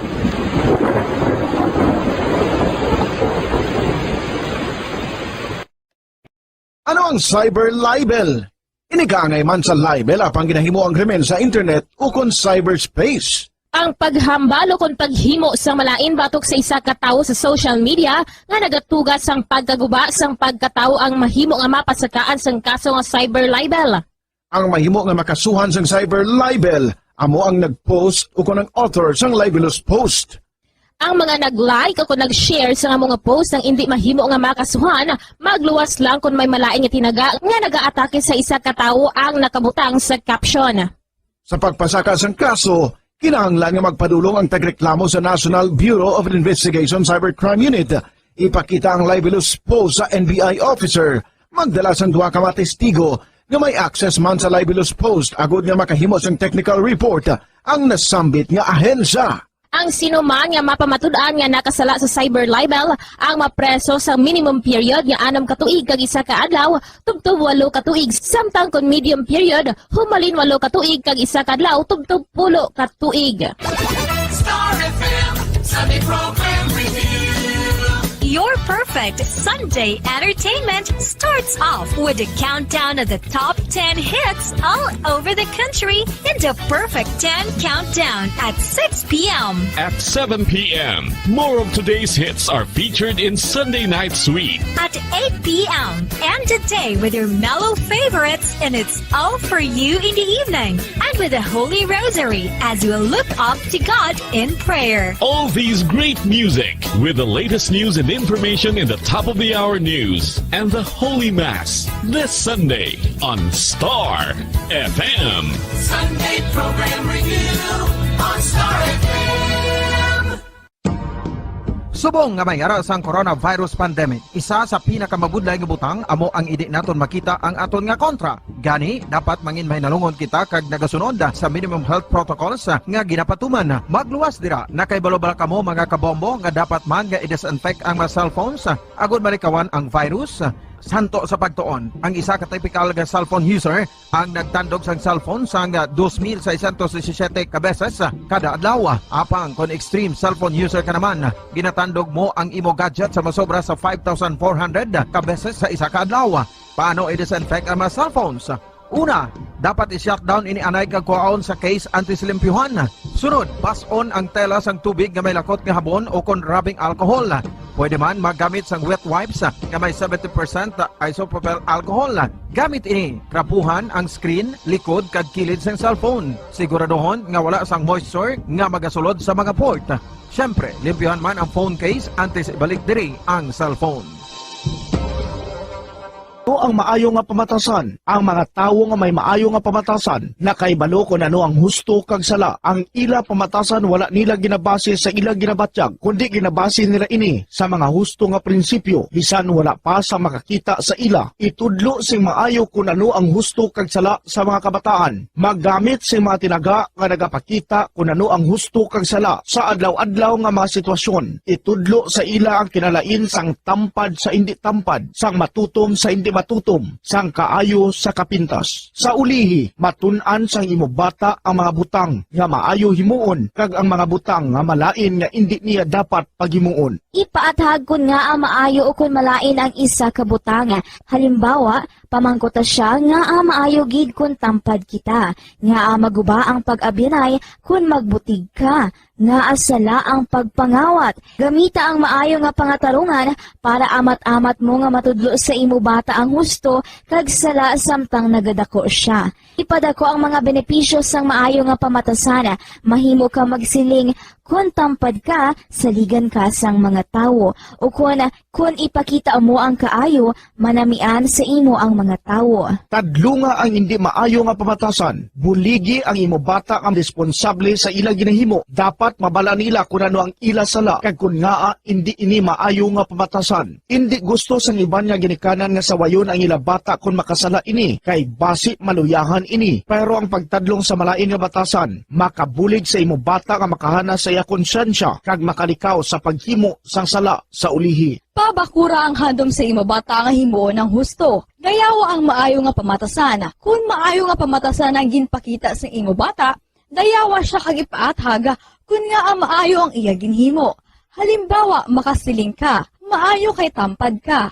Proud gid ako sa imo. Kung nagsugid ang imo bata nga maginhimo siya nga malain, pasalamati siya sa pagsugid antes mo siya.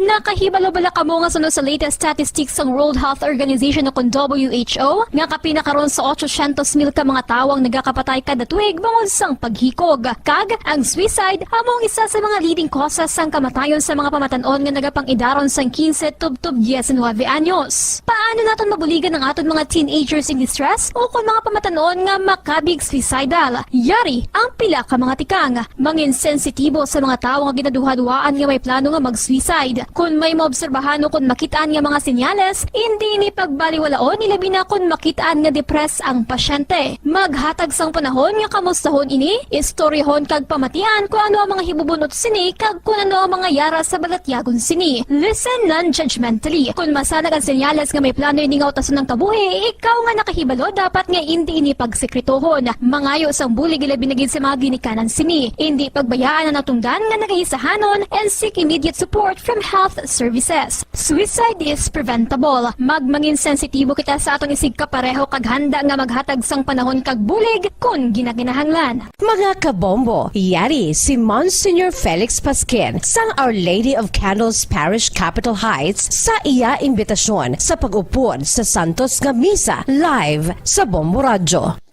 Sa aton mga kabombo, tungod sang pandemic COVID-19, ang aton nga mga tumuluo, labi na gid ang mga senior citizens kag ang mga kabataan nga alangon pa.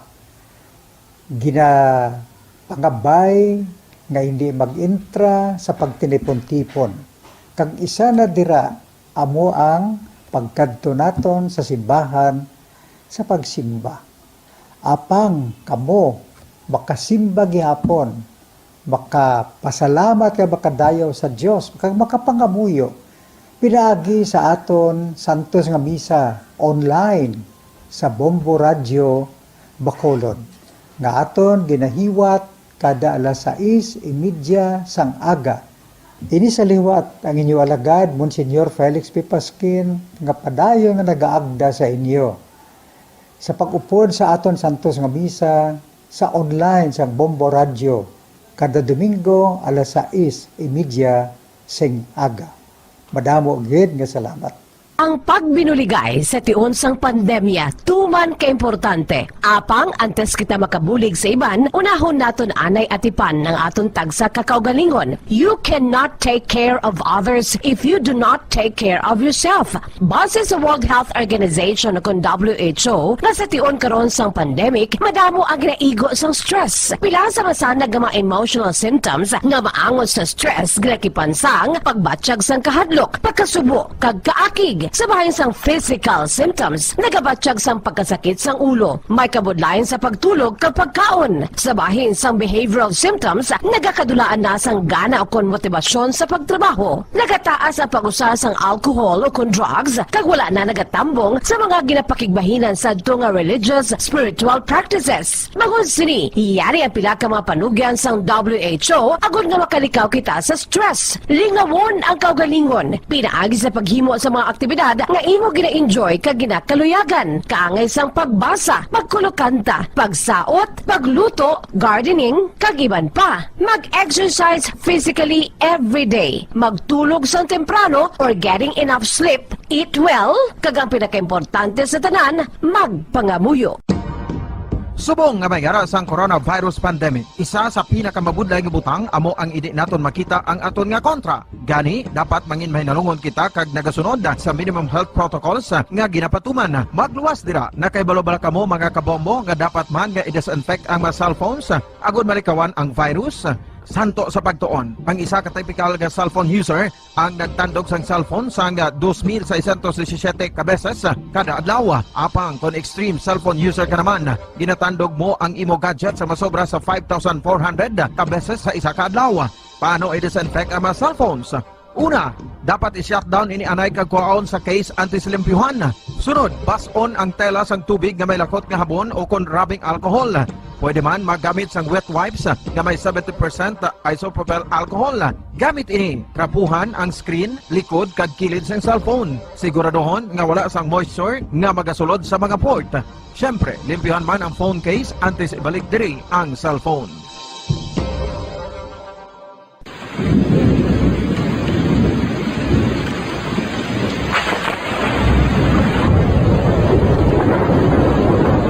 Tiempo tigululan na naman mga kabombo. Ang ikayong lawas ng tanan aton gid halungan. Gani likawan nga mabasa sa ulan agud makalikaw man sa balatian. Yari ang mga bombo tips sa tingon sang tig-ulunan. Masami nga magdalagid sang payong. Kung wala sang payong, magdala sa mga butang nga sarang makaprotekta sa imo kung maabdan sang ulan, kaangay sang raincoat ukon jackets. Likawan ang trangkaso o kung anuman nga pamalatian nga nagaguluwa sa tion sang tigululan paagi sa pagpabilin nga hindi mabasa sang ulan. Magdala sang extra towel o kung tuwalya kag mga bayo bilang ilislan agud madasig nga magmalak in kaso gid man nga mabasa sang ulan. Magpabilin sa mga lugar nga may atop o kung sarang mapasilungan samtang nagahulat sang salakyan. Likawan man nga mag-ubog sa tubig baha, ilabi na kung ikaw ang may pila sa tiil o kung din man nga bahin sang lawas. Ang ihi kag iban pa nga body fluids gikan sa mga infected nga sapat mahimo magtugas sang leptospirosis. Ang pag-angkon sang leptospirosis delikado o kung makamamatay. Sarang ini makatugas sang kidney damage, meningitis, liver failure, respiratory distress, kag ang pinakamalala, ang kamatayon. Kung hindi malikawan nga mag-ubog sa tubig baha, magsuksok sang butas. Mga kabombo, ini pila lamang sa mga panumdum gikan sa Bombo Radio Bacolod sa tion sang Tig-Ululan. Para sa Pambansang Radyo ng Pilipinas, consistent overall number 1 sa Bacolod, Basta Radio, Bombo!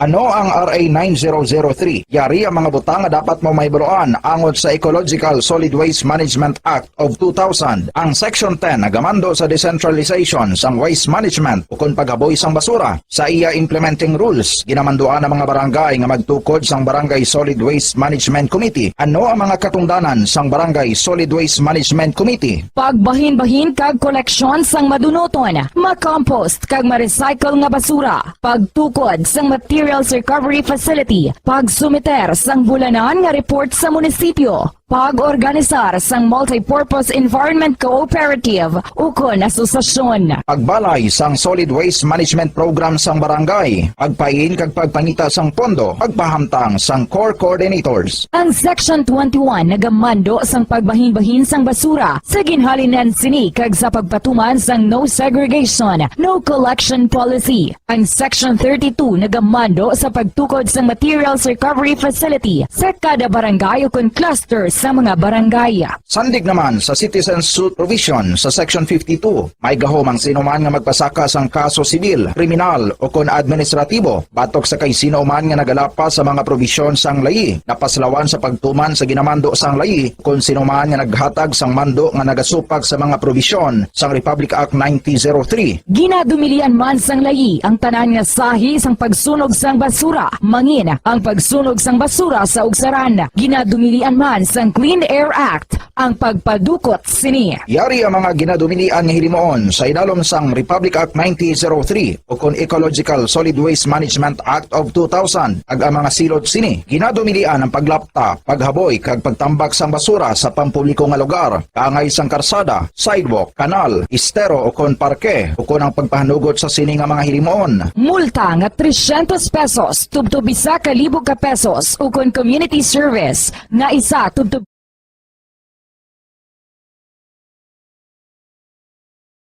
Bombo Radio Bacolod.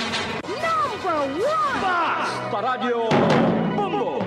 43 minutos sa nga nakaliga sa takna nga alas sa 8 sa aga. Pabalikan din sa pagbangalagad sa Bombohanay Big Time. Kahapon na Banwa Nobyembre 22 nag-resume or nagpatigayon na, nagsugod na ang pilot implementation sa limited face-to-face classes para sa mga pribado nga mga eskwelahan.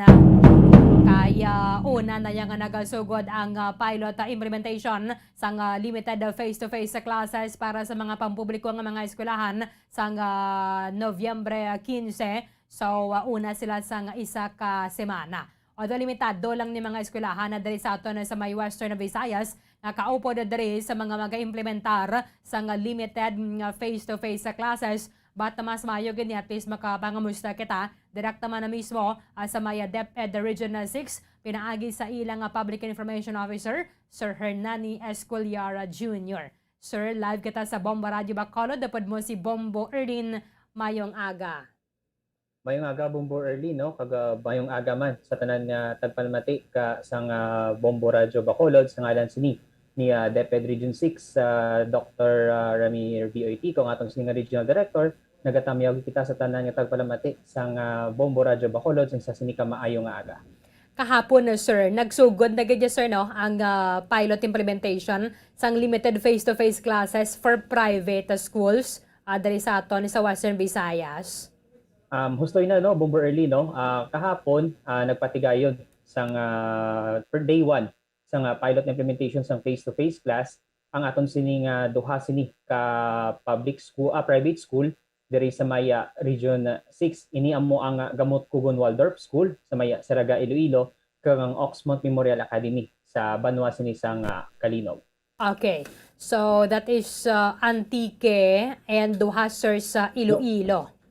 Ang Antique wala na sila nagpadayon no. Duha na gid lang ang nabilin sa Iloilo Province sa muining Gamot Kugon kag ang Oxmont Memorial Academy.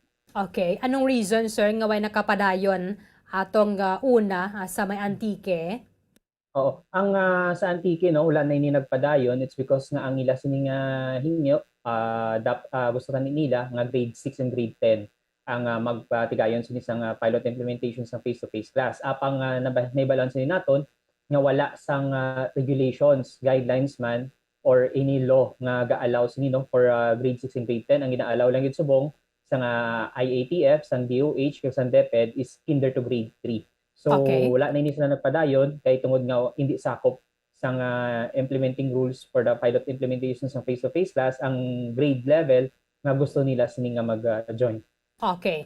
So, mga pila man sir ang mga number sa students nga nakatambong diri sa duha ka mga eskwelahan sa Iloilo? Ang naka-register no sa pilot face-to-face class for Gamot Kugon Waldorf School, 62 students. For the Oxmont Memorial Academy, total nila sini is 49 students. Ginagaan ni sa sang liway no kung paano nila sini ipahat-pahat ang ila sini nga klase as long as sunod gid sini ang minimum health protocol which is 1 to 2 meter distance sa sulod sa isang classroom. Okay. 1 to 2 meters, sir. And then may barrier sila, no? Ano, cubicle type, pero inaya plastic lang. Ang plastic barrier nga na is just a part of their additional protocol, no? Or safety net nga para hindi sini nga maglapta ang COVID-19 sa sulod sa isang eskwelahan. Hindi man required, wala man nabutang sa SSAT, pero gina-encourage kids ang DepEd nga mayara sa plastic barrier. Pero sir, pwede man niya sa iban nga wala sini? Pwede siya as long as masunod sini minimum no, which is 1 to 2 meter nga distancing kag ang classroom sini is well ventilated. Okay. And then hindi pwede magsaylo-saylo sir ang mga kabataan. Hustoy na no Bombo early no kiti hindi gusto sang DepEd nga kiti given nga grade no kinder to grade 3 makulit kini nga mga kabataan gusto gid nila nga mag sini nga makig-istorya sila sa mga classmates given the fact na almost 2 years nga wala sila nakasulod no kag nakikita sila sa mga classmates pero first thing gid no nga ginapaubras ni sa aton sila nga mga manunudlo first thing in the morning dapat i-remind gid ang aton sila nga mga learner nga ang mga protocol nga dapat sundon sa sulod sa isang classroom pareho sang pagtiner sila sa mga plungkuan and at the same time ang paghugas nila sa mga kamot from time to time kag ang paggamit gid sang face mask sa sulod sa isang classroom.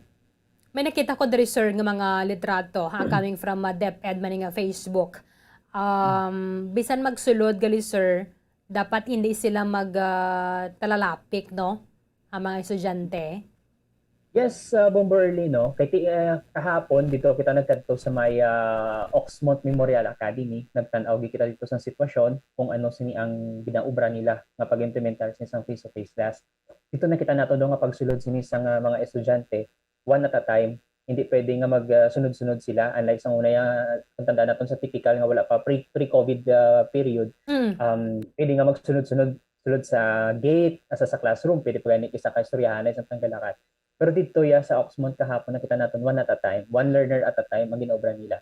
Pagsulod sa isa ka learner sa gate, tapak ini siya no sa footbath, then mahugas ni siya sang kamot, kuhaan ni siya sang temperature, then diretso na ini siya sa classroom. Once nga nakalakat na no halin sila sa may triage area, ang triage area nila dito sa may gate sinino sa Oxmont, automatic saka ng learner naton dito sa may classroom niya. Okay. Then come the next learner naman. So one at a time. Sa pagpauli nila kahapon, amo man ang na-observe nato no. Halin sila sa classroom, isa ka learner ang magwa, makadto balik siya sa triage area, kuan sa temperature, mahugasan siya sang kamot, kaga ginalagin niya siya no kun oras ni siya nagwa, kaga at the same time gwa na din ang learner naton. May foot bath man before sila mag-exit sa school. Then once nga naka-exit ng isa ka learner, then comes the next learner na naman. So wala sang nagadungan sa isa ka area dito sa may Oxmont Memorial Academy. So ginasunod gid sa atong nga mga eskwelahan no, ang ginatawag sa naton nga minimum health standards na ginset sa DepEd kag DOH. Bali sir, may nagabantay gid dyan, no, sa puwertahan. Hindi niya Yes, ang no? advisor or ang teacher. No, hindi ang teacher ang advisor. Kaya ang teacher na tinir lang din nila sa nga classroom. Okay. May ara naman siya niya personnel sa eskwelahan, kapag sa mga health personnel, and at the same time, may ara sa mga nagikan sa regional office ng DepEd, kag subuman sa schools division office ng DepEd, nga mo sini ang nag-monitor man sa aton sini nga mga learner during their class hours. Okay. So, wala naton sini Bombo Early, no? For the next 2 months, this is going to be a strict implementation sa face-to-face class for both public and private. Magsingkit ang strict implementation, may ara sang monitoring team nga maga-tiner sini sa mga eskwelahan, and at the same time, everyday obligado ang aton sini nga mga school authorities, ang aton sini nga mga school personnel nga mag-file sang report sa DepEd Region 6. And at the same time, ang DepEd Region 6 is obligado man nga mag-report sa DepEd Central Office. Kaya ang tungod ay ng report na mo ang mangin basis, no? Time will come na mag-expand na ang pilot implementation sa face-to-face diri sa aton, hindi lang diri sa Western Visayas, but sa bugos sini nga Pilipinas. So tama gid ka importante no ining datos nga ginakuha naton every day agod sini mapahibalo no sa Manila sa Central Office na wala sang problema, wala sang may encounter nga naman nga glitch ang aton sini nga pag-implementar sa face-to-face class diri sa may Region 6. Sa tatlo sini nato no, public school kag subong duha sini ka private school. Bali sir, ining nagabantay, do naka-PPE gid niya sir? Or yes, naka-PPE no, dito sa Oxmont kita nato naka-PPE gid sila. As a safety, additional safety protocol or safety net nila no, nga para at least hindi nila malatnan ng mga learners. Kasi nibalaw nato no nga hindi naton pwede mabakunahan ng mga kabataan while pa sang guidelines for that ang DOH. So what we will do is instead of ngayon okay wala pa hindi pa pwedeng mabakunahan ng mga kabataan, then ang mga hamtong na sa pangidaro no, mga personnel, ang mga teachers, both teaching and teaching no sa isa ka eskwelahan, amo sini ang magahimo sa isang paagi agud maproteksyon na naton sini mga learners. So like kahapon dito sa Oxmont kita nato naka-PPE gid no ang ila sini nga ga-monitor no labi na gid sa triage area. So nagpasalamat kita no sa ginobra sini sang Oxmont kay it's going to be an additional safety net no nga ma-avoid sini ang paglapas ng COVID-19 sa aton sini nga mga learners. Okay. So sir, ining nag-report o nag-tambong nga dre face-to-face sa classes, consistent niya sir no nga sila lang gid. Hindi nga sila nga lain nga batch this week or sa mga bulan on the second month, lain naman? Hindi. It's going to be the same learners ni sila no ang maga-join sa aton sila nga pilot implementation sa face-to-face class. Pero kung tanawon sila naton, may maximum number of learners na ginset lang no, like for the kinder it's going to be 12 learners and grade 1 to grade 3 it's going to be 16 learners. Karon, what if kung sobra sini no ang number of learners nga gusto nga mag-participate sa sinang klase, yung ang eskwelahan ginagaan sila sa leeway nga pwede nila split into 2 classes like set A and set B no.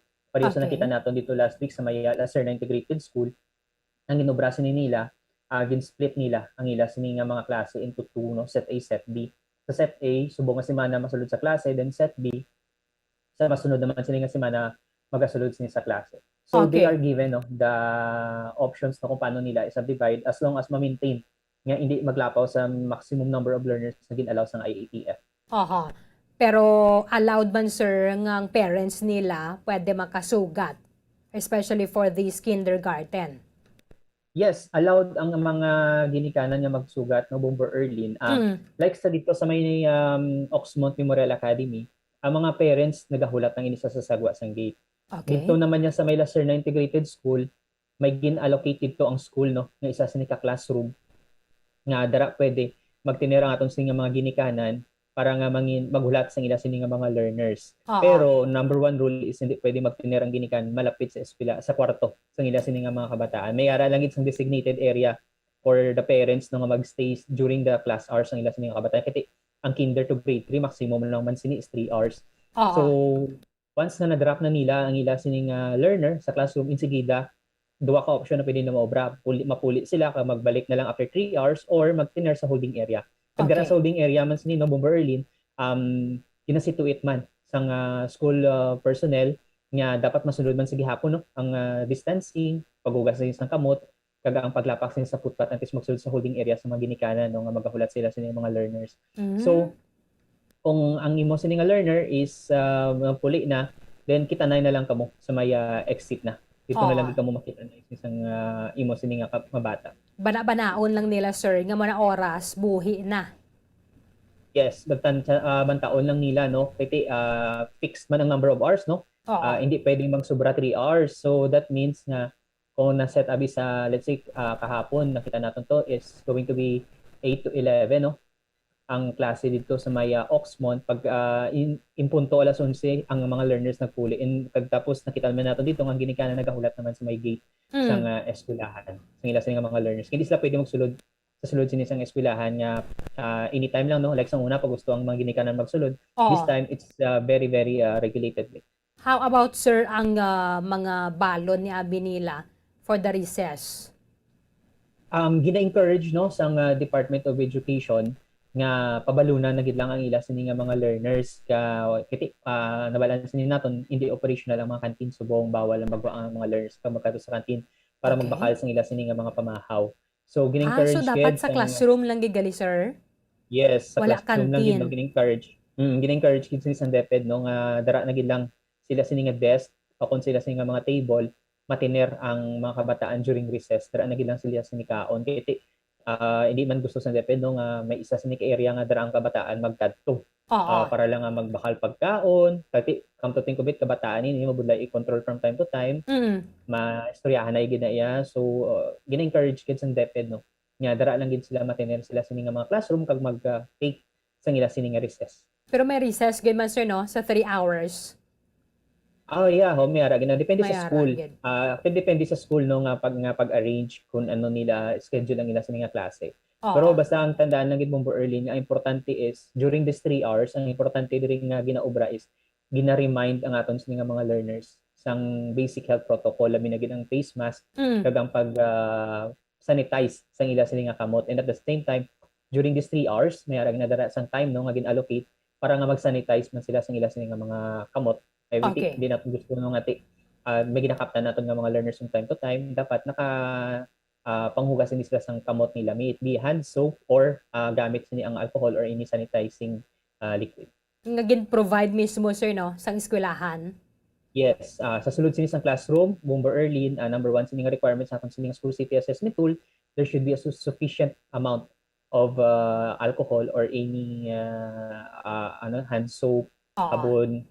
Kung habon naman siya nga habon, hindi dapat maghulamanay. Wala sa hulamanay, no? 1:1 dapat ang ratio sa nakikita. Hindi naman gusto nga mag-sharing. Like sinabi, di ba may hara nga ba hand soap na ng bar or ng solid na nga habon, hindi pwede nga maghulamanay. Dapat ang isa ka learner, isa ang iya nga ginagamit na. Pero kung liquid, sir? Kung liquid, Kung liquid, pwede nga isa lang kuhaan. Pero hindi pwede matandog sa learner. Dapat ang teacher mo ang ma-dispense para at least wala sang contact. Kaya kung kaisa mag-pump ka bala, sir, no? Siya. Matandog mo gyapon. So dapat may ara sang adult, no? Nga nagabulig sini sa aton nga mga learners, no? Nga paggamit sa mga liquid hand soap. Kag ginatudlo gid no ang 20 seconds nga paghugas ng kamot. 20 seconds. Like sa man sang DepEd, sang DOH. Sir, duha lang diri sa mga pribado nga mga eskwelahan, are you hoping nga madugangan pa ni? Nagabaton ka mo gyapon, sir, no? Sa mga nag-apply? Sa subong sini, no, nakaset kita na nga mag-monitor gid strictly sining duha ka eskwelahan ng Kamot Tugon Waldorf School kag ang Oxmont Memorial Academy. Base sini sa mga datos sini nga ginasend nila sini sa report nga gina-file nila every day, amoy na siya ang forward naton sa central office kag amo sina ang maga-determine kung once nga pwede na ta nga mag-expand pagid sa iban sila nga private school. Ang DepEd sa gyapon no, kung in case nga magpanawagan na sini ang central office nga mag-open na kita liwat for private school sa baton sa ilang application for the face-to-face class, ang DepEd Region 6 ang mag-comply in sigida no once nga mayara na sa guidelines from central office. Pero sa atong nga public school naman niya, bisan wala subong sang call for expansion no sa atong nga mga public school, ang DepEd Regional Office sa pagpangunas ni Dr. Merby Oitico ang ginapang encourage na ang atong mga schools division offices nga i-disseminate na ang school safety assessment tool nga mong gingamit sini no sa tatlo sini ka public school nga nag-start na sa ilang face-to-face class ang nagligad sini nga semana. Nga ginapa-disseminate na ini ni Dr. Oitico. It's because nga gusto ni Dr. Oitico no nga once nga ang DepEd Central Office mayara na sang guidelines no nga panawagan nga pwede na mag-expand sa iban pa sini nga mga public school, ang atong sini nga mga public schools diri sa Region 6 ang equipped na kag ready na no nga pasa sa ila sini mga requirements no sa pag-expand sang face-to-face class gamit ang SSAT, which is nga ang SSAT nga na School Safety Assessment Tool amo sini ang basis sang DepEd nga mag-allow sa isa ka school sini nga maghimo sa face-to-face class. Dapat pasaro nila sini no ang School Safety Assessment Tool nga na. So subong pa lang ginapa-disseminate na ina para nga kung once nga mayara sa mga kakulangan, mayara sang pwede pang improvement sa school kag mangin align sa aton sini nga SSAT, then time will come nga pag-abot sini sa pag-open naman or pag-expand sa face-to-face class naton, ready na ang aton sini nga mga eskwelahan. So bali sir, for the meantime, until na din sa January 22, sila lang ginanay nga duha. Yes, no, ining private school lang duha, then tatlo ka public school. Pero open man ni gihapon no kay we are still waiting no for the guidelines man sini sang central office kung maga-expand pa kita o kung hindi. So importante gid ang report na ginapang send sining 5 ka eskwelahan, duha sa private kag tatlo sa public. Agud sini nga mangin basis sang DepEd Central Office kung maga-expand pa kita anytime within this year or early next year. Medyo challenge din gali sa ila sir nga 5 no? Kay dapat ma-meet gid nila ang criteria. Yes, super tasky ginano kay up to 10 bit kadamo sang requirements ni sa ating school safety assessment tool. Dapat pasaron gid nila. Kung once hindi nila ini mapasar, then technically need nila nga i-comply or hindi sila makapadayon sa face-to-face class. So that's why nga kita diri sa Region 6 sa pagmumuno ni Dr. Oitico, proactive kita no nga ginapang ready na naton ang iban pagid sini nga mga public school para nga time will come for the expansion, ready na ang aton sini nga mga eskwelahan.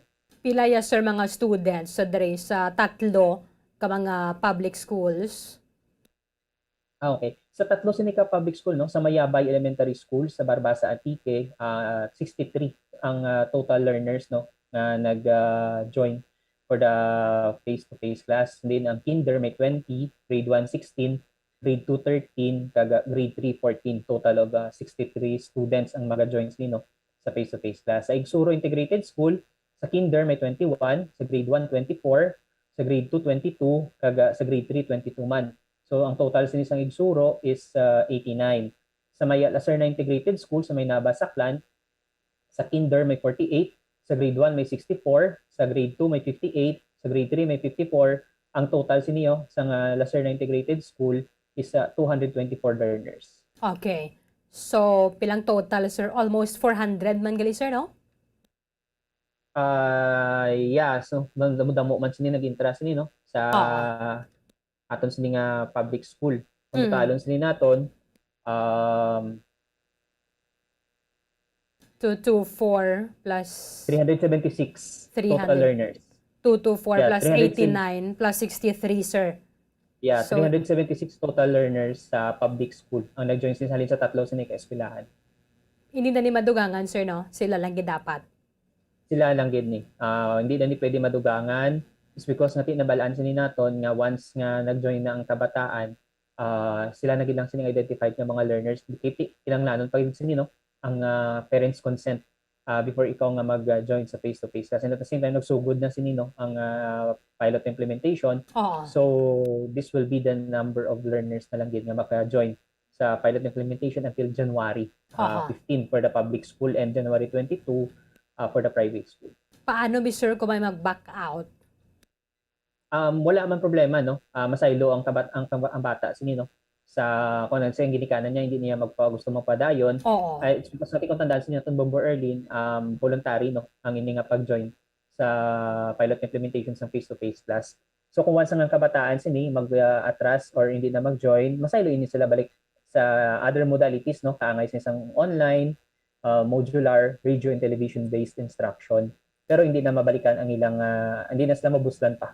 Hindi na mabuslan. Oo, hindi na pagbuslan. Wala gali replacement, sir. So, pwede lang yung maganubo sa mo nga number. Depende pwede. sa decision sang parents. Basta decision sa parents. So, tandaan din natin mo, this is totally voluntary lang. Sa side ng mga learners natin, hindi sila obligado nga mag-join. Kaga, isa pa, number 1 sa Bombo Erlin is dapat wala man sa comorbidity ng atong sining mga learners na nag-participate sa sining face-to-face class. Oo, especially, sir, kasi wala pang gandan vaccination sa ila because ang ginabakunahan is 12 to 17 sa subong. Pati mga astadra sa grade 3, hindi pagid sila yung mabakunahan. So, bali, sir, ining 5 sila kumbaga ang standard balasihan kung ma-resume ang klase sila lang nga 5 o pwedeng iban pagig ng mga schools nationwide kung maka-resume na ang face-to-face na gidya nga klase next school year. Oo, balido sila, bali subong, no? Ang mangin balasihan naton kung ano sini ang mga dapat pa i-improve, dapat naton sini nga pagahimuo, no? Come the expansion phase na, sining face-to-face class. Kumbaga, sila ang mangin basis naton. Sila ang mahatag sa aton sa mga baseline data, no? Nga dapat amo ni ginhimo, dapat amo na siya base sa SSAT naton, applicable ini siya. Then base sa SSAT naton, dapat i-modify natin ini, improve naton ang amo nga portion. So sila ining 5 ang mga maging basihan, no? Hindi lang ni sila nga 5, it's because natin nationwide ini, no? So every day collect data ang DepEd Central, no? Halin sini sa 5 diri sa aton sa ibang pagin mga eskwelahan sa bugos ni nga Pilipinas. Kag amo sina ang mangin balasihan sa central office for the expansion phase na. Okay. Finally, Sir Hernani, ano mabili ni mo, sir, nga mensahe? Ay di lamang sining mga ginikanan ka mga kabataan diri sa 5 ka mga schools, but sa bilog na lang, sir, nga Western Visayas. So sa guidance man sini, no, sa aton sining nga regional director, Dr. Ramir B. Oitico, nagahambal gid ni siya nga importante ang edukasyon sa aton sining nga kabataan. But during this time of pandemic, importante pagid ang kabuhi sa aton sining mga learners. It's because nga kita diri sa DepEd Region 6 sa pagpanguna sa ni Dr. Oitico, gapati sini nga we are dealing with lives. Di naton gusto nga ang kabataan sini ang mangin biktima sang COVID-19. So that's why nga ginahiobra sini sang DepEd Region 6, amat-amat lang nga pag-open sini sang klase, hinay-hinay lang, one step at a time. It's because nga dapat tanan sini nga mga problems or anything nga matabo nga negative in the future, dapat ma-arrest naton samtang yara pa lang sa planning stage. That's why nga kita diri sa DepEd Region 6, kapulaw bugtaw gid, no, sa paghimo sa isang assessment, evaluation, simulation, kag kung ano pagid sini nga mga tikang coordinations para nga masiguro nga ang pag-implement sini isang face-to-face class mangin wala sang problema kag mangin smooth lang gid, no. Like sa natabo subong sa 5 sining eskwelahan, it's because of the coordination, evaluation, simulation and coordination, no, nga ginobra sini sa DepEd Region 6 sa aton sini nga school authorities, sa aton sini nga local government unit. Wala kita sang mga na-monitor sini nga problema. It's because natin gusto man sa DepEd Region 6 nga bisan kaya kita subong sa tunga sa pandemya, still ang edukasyon sa kabataan ang importante. So dapat padayon ang paghatag naton sa kalidad ng edukasyon, no? It's because nga gapati kita sa Region 6 nga every child is a champion. With this, malamang nga salamat, Sir Hernani Escoliara, sa time ni mo diri sa Radyo Bacolod. Mayong aga, sir. Sa ngalan sa ninong ni Dr. Ramir B. Oitico, Regional Director sa DepEd Region 6, nagapasalamat kita, no, Bombo Erlin sa tion ni ginhatag sini sa Bombo Radyo Bacolod, agod sini papahibalo sa DepEd Region 6 ang ginaobra sini nga mga tikang kag mga lihok especially subong nga nagbukas na ang face-to-face class, ang pilot implementation sini sa mga private school. Madamo gid nga salamat kag mayong aga. Maraming salamat kay Sir Hernandez Culiara Jr., ang Information Officer sa DepEd Region 6. Kaya duwa lang gid ni gali ka mga pribado nga mga eskwelahan na diri sa aton sa may Western Visayas ang nagpadayon kahapon sa sining pilot implementation sa limited face-to-face classes kay way nakadayon ang St. Anthony's College dito sa may San Jose de Buenavista sa Antique. Sa kahapon ang nagsugod diri sa limited nga face-to-face classes para sa mga pribado nga mga eskwelahan. We have Gamot Cogon na Waldorf School sa barangay Libong Cogon na Zaraga, Iloilo. Agang Oxmont Memorial Academy sa barangay Dalid sa Banwa sa Kalinog. Kaya timayara man or sila lang gini nakamit sa requirements para nga makaupo diri sa pilot implementation sang face-to-face classes para sa mga pribado nga mga eskwelahan. Ang para sa pampubliko nga mga eskwelahan nagasugod Nobyembre 15 at least piratong sila ni sir 376 ka mga students na nagupo diri, and then pwede ni silang mabuhinan depende na dira sa desisyon sang ginikanan bata kabaya pa nga tikon na way man sa nakita nga mga problema hindi man mag-iso ng mga kabataan kang mga parents nila because voluntary man ini and kinahanglan nagidiri ang parents consent. Kung may mag-isol way na sa replacement sa tong student na balang nag-back out siya bidri or nag-desisyon na lang niya ginikanan nga pagi na lang sila sa module ang ila kagiban pang mga modalities para diri sa ilang pagtuon. So mayara sang 224 ka mga estudyante sa La Serna Integrated School sa Banwasang Naba, Saklan, 89 sa Igsoro Elementary School sa Bogasong Antique, kag 63 ka mga estudyante sa Mayabay Elementary School sa may Banwasang Barbasa sa probinsya sang Antique. So sa Iloilo, wala pa man, diri sa aton sa may syudad sa Bacolod, and then province of Negros Occidental, di wala sa mga na-qualify for the pilot implementation, so hindi na ini siya madugangan. Bali sila lang gid daring basihan kung anong mga nagakaangay baladara nga pag-obrahon sang aton Department of Education para sa pag-resume sang klase sa masunod sining tuig kung anong mga nagakaangay nga improve, ano mga dapat pagida sa nga patuman sang Education Department, so sila ni ang mga mangin basihan. Kaya duha man lang ni kabulan ang ining implementation sang limited face-to-face classes. Hasta sa Enero 15 or Enero 15. Yes, Enero 15 para sa mga public schools, and then Enero 22 para sa mga pribado nga mga eskwelahan. So ining duha nga ni ka private school sa Western Visayas, and then 3 ka mga public schools diri sa may Region 6, kalakip ni sila sa maramo nga mga eskwelahan sa bilog nga Pilipinas nga nagapatigayon sa ning pilot implementation sa face-to-face classes. Budlay nga na ako na mga ginikanan ako kaysa nagatudlo lang bala sa may kabataan na nila kay ko isa do diskumpiyado pa mga kabataan. No? Chanel, no? Sigurado ka, mama? Nga, amo na ganda ang husto. Kaya mo mamangkot na ito kay tati ito. Ayaw, makadlaw ka na to sa mga kabataan mo. Kung na do, kulang-kulang, bala, say, no. Kaduda, bala, pasikto niya pa ng ginikanan niya kung na husto ginatod. Gratis makita mo bala ang critical thinking, kag pagka-analytical bala sa mga kabataan. Sige lang nga, kay basic ko na sunod nga tuig okay naman nga kaimtangan naton makasurvive gani mga kabataan. Gana make sure man lang na diri sang DepEd nga matuma na gid bala ang ining ining mga measures dira, mga protocols para nga hindi man sila mabalikan pananglitan nga magasaka na naman ang kaso.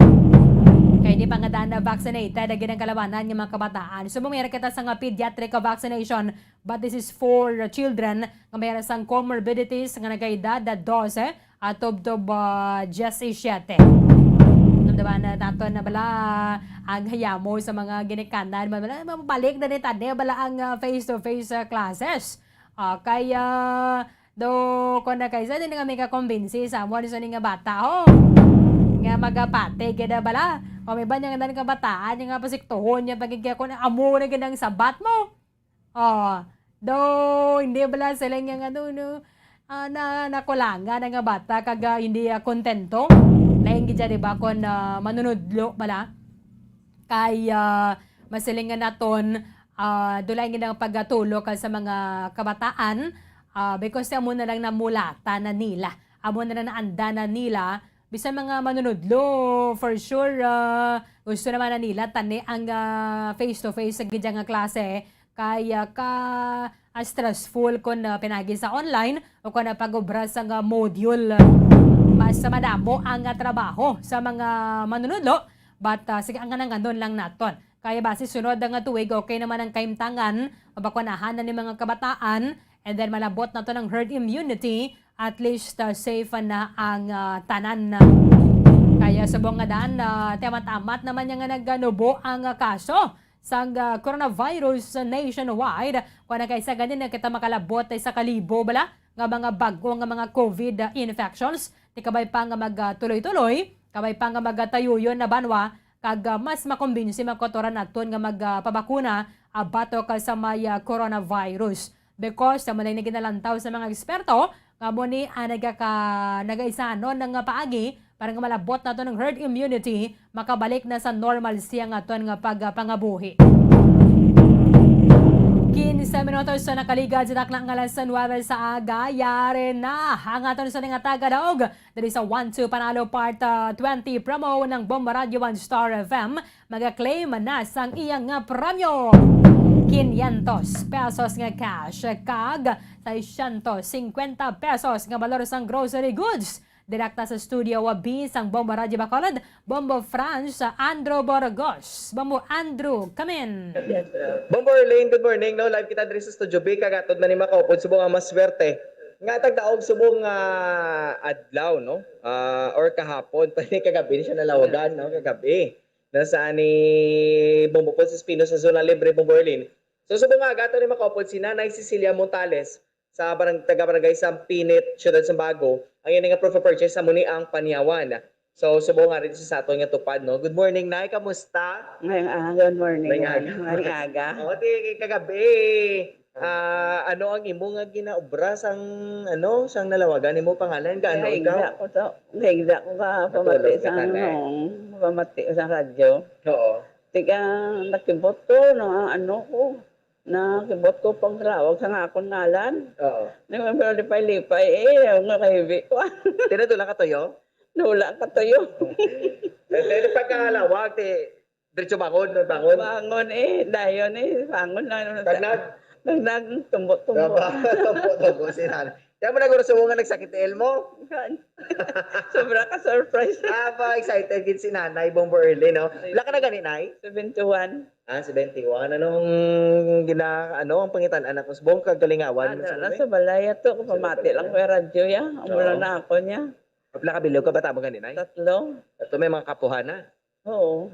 Nakabilog kapuhan? 2. Yan ang trabaho ni Mr. ni Tatay. Wala na. Nag-retire na. Nag-retire na. Upuaran lang sa sulod sa balay. Oo. Isibuti, mo lang kining radyo ang mga kapuhan ng kalingawan Gani, mo lang kining radyo kaya ako niya. Ate, at least, no, Arina, iti maswerte kagid subong adlaw kay Arina, no, sa tubangan mo, ang 500 pesos nga cash, kag 650 pesos worth ang grocery goods, no? All in all, ikaw makabatong sa 1,150 pesos nga price no sa 1-2 Panalo Part 20 promo sa Bomba Radio Star FM. So na-excited ka na nga mabato ng mga premyo? Excited agad yan. Lipay-lipay. Kaya ko kami ibakal naman ko bulong. Ay, bulong para sa din. Sa ako niya, vitamins kag sa ako na tiil nga. Ano na imo tiil nga sakit na ang? Nabiling ko to. Na? Ginabiling ko pero Ginabiring ka perme. Pero napacheck up na kung ano ang ginatunaan sa perme mga pagkabiring. Ano ko na ba sa mga doktor? ang tagaan ako nila to isang bulong nga. Bulong lang vitamins lang. Oo. Sige, no? So, tiyari na. No, hindi na nato pagpatugayon. Nay, kay excited na gits ang gagabi. Pero nakatulog ka man, ay? Wala, kamayo. First time mo ni nga daog dire. Oo. Pero sa una, nag-ulog ka man mga POPs mo. Oo. Ang mga entries mo gali, I mean. Oo. For how many years ka naman ay nga nag-join dire sa mga papromo sa Bombo? Kada ko, gid ko ga-entra. Nahulog ka gid ya? Ga-entra gid ko ya. Ay kadamo sa nga, kung mga panyawan, ang nag-usar ng bata ko. Di mo na ginainom mong panyawan? Ate, bakal man naman nagli panyawan na nalagaan. Ate, sige, duga pa nga purchase, di ba? Gani, naman, bakal naman yung bata.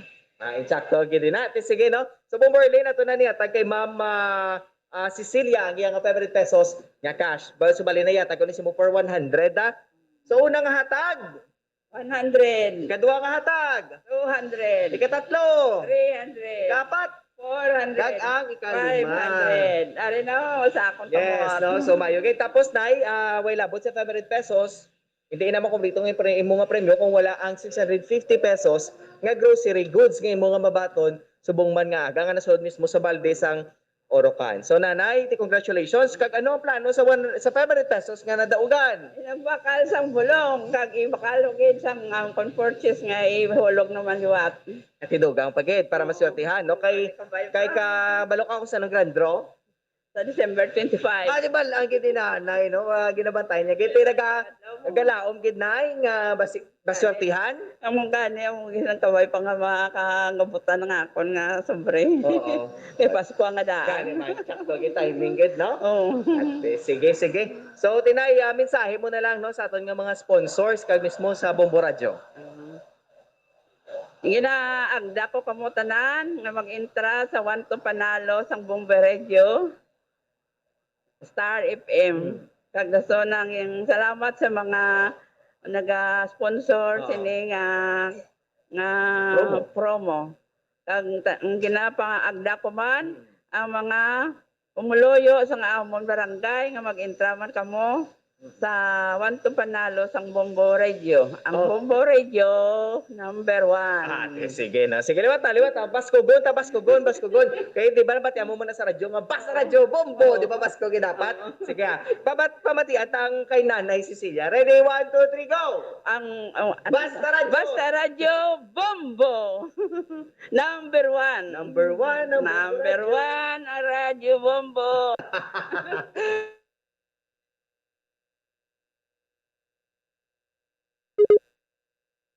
Okay, sige. Maraming salamat kaya Bombo Franz sa Andrew Burgos. Aha, sige. Nautod na kita. Maraming salamat kaya Bombo Franz sa Andrew Burgos. Direktadara sa Maya Studio B. Panayon lang kamo sa pagpapadala sa mga entries diri sa nga promo sa 1-2 Panalo Part 20 promo ng Bombo Radio 1 Star FM para makaangkon sa chance nga magadaog sang dalako nga mga papremyo. Disyembre 25 magapili na kita sang ika 74 na nga miyembro sang Bombo Millionaires Club nga magabato na sang 1 milyon ka pesos nga grand prize diri sa 1-2 Panalo Part 20 promo. Araw-araw balde-baldeng pa premyo na may cash siyahan pa. 23 minutos sa nakaliga sa taknang alas 9 sa aga. Pagbalik naton, report sa nga ng mga field reporters. Dirigid lamang sa Bombo Hanay Big Time. Bombo Radio Bacolod. Number 1! Basta Radio Bombo! Subong nga mayara sang coronavirus pandemic, isa sa pinakamabudlay nga butang amo ang idi naton makita ang aton nga kontra. Gani, dapat mangin mahinalungon kita kag nagasunod sa minimum health protocols nga ginapatuman. Magluwas dira na kay balo-bala kamo mga kabombo nga dapat man nga i-disinfect ang mga cellphones agud malikawan ang virus. Santo sa pagtuon, ang isa ka typical nga cellphone user ang nagtandog sang cellphone sang 2,617 ka beses kada adlaw. Apang kon extreme cellphone user ka naman, ginatandog mo ang imo gadget sa masobra sa 5,400 ka beses sa isa ka adlaw. Paano i-disinfect ang mga cellphones? Una, dapat i-shutdown ini anay kagkuhaon sa case antislimpyuhan. Sunod, bas-on ang tela sang tubig nga may lakot nga habon o kon rubbing alcohol. Pwede man magamit sang wet wipes nga may 70% isopropyl alcohol. Gamit ini, trapuhan ang screen, likod kag kilid sang cellphone. Siguraduhon nga wala sang moisture nga magasulod sa mga port. Siyempre, limpyuhan man ang phone case antes ibalik diri ang cellphone.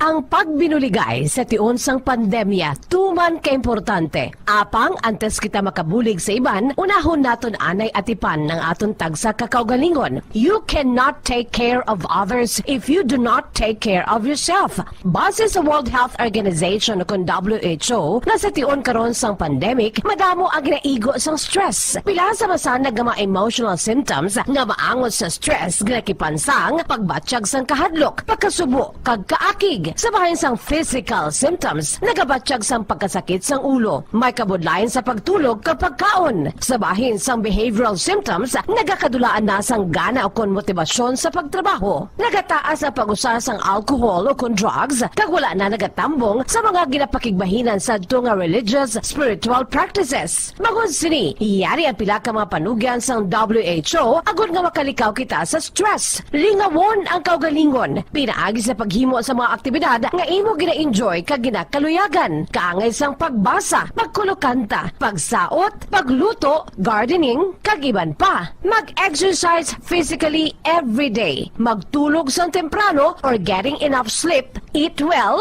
kag ang pinakaimportante sa tanan, magpangamuyo. Mga kabombo, yari si Monsignor Felix Pasquin sang Our Lady of Candles Parish Capitol Heights sa iya imbitasyon sa pag-upod sa Santos nga Misa live sa Bombo Radio. Sa aton mga kabombo, tungod sang pandemic COVID-19, ang aton nga mga tumuluo, labi na gid ang mga senior citizens kag ang mga kabataan nga alangon pa. Pangabay nga hindi mag-intra sa pagtinipon-tipon.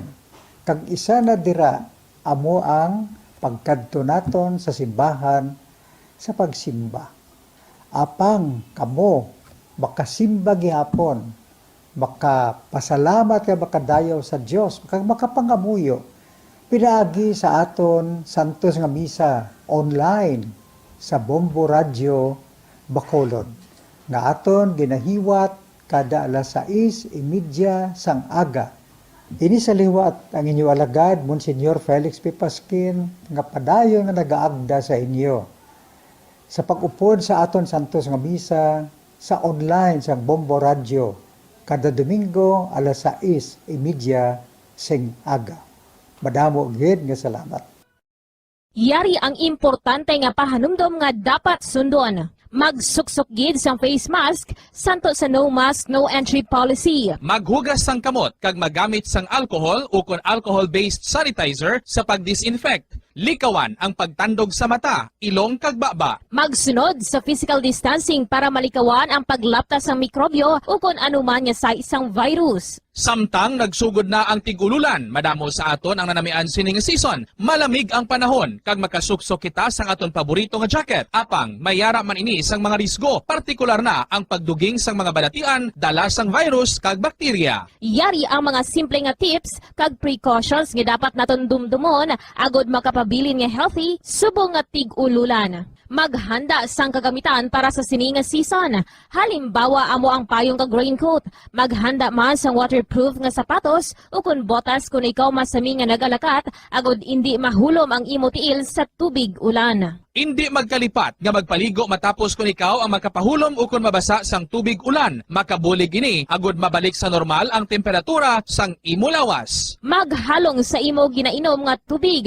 Tandaan nga masami makuha ang waterborne diseases sa tion sang tig-ululan. Maghalong sa mga contaminated nga tubig, ilabi na gid sa mga ilimnon nga imo mabakal sa higad sang dalan. Mas maayo nga magdala ka sang imo kaugalingon nga tubig, purified man o kung sterilized. Masami nga tinlui ang imo palibot, tandaan nga ang wala nagailig nga tubig amo ang ginaitlugan sang lamok nga mahimo magdala sang makamamatay nga balatian kaangay sang dengue fever. Ulaa ang tubig nga imo makitaan sa mga tray, pet water bowls, inflatable pools, decorative urns o kon anuman nga ginatiniran sang tubig sa inyo balay. Likawi ang pag-ubog sa baha, ilabi na ko nagatiniil ka lang. Oo, masadya ang magtiniil kag maglusong sa tubig, apang tandaan, dari mo mahimo makuha ang leptospirosis, isa ka bacterial disease nga nagalap na bangod sang baha nga mayara sang ihi kag iban pa nga bodily fluids sa mga sapat kaangay sang ido kag ilaga. Ipabilin nga matinlo ang imo kamot, tandaan man nga ang sipon kag gilanat ang nagaduging sa tion sang tigululan. Agod mabuligan mo ang imo kaugalingon kag ang iban nga tao, tinloi ang imo kamot kag maggamit sang hand sanitizer. Himua nga isa ka habit ang paghugas sang kamot kag tiil kung mag-abot ka sa balay, ilabi na gid kung nag-ubog ka sa tubig baha.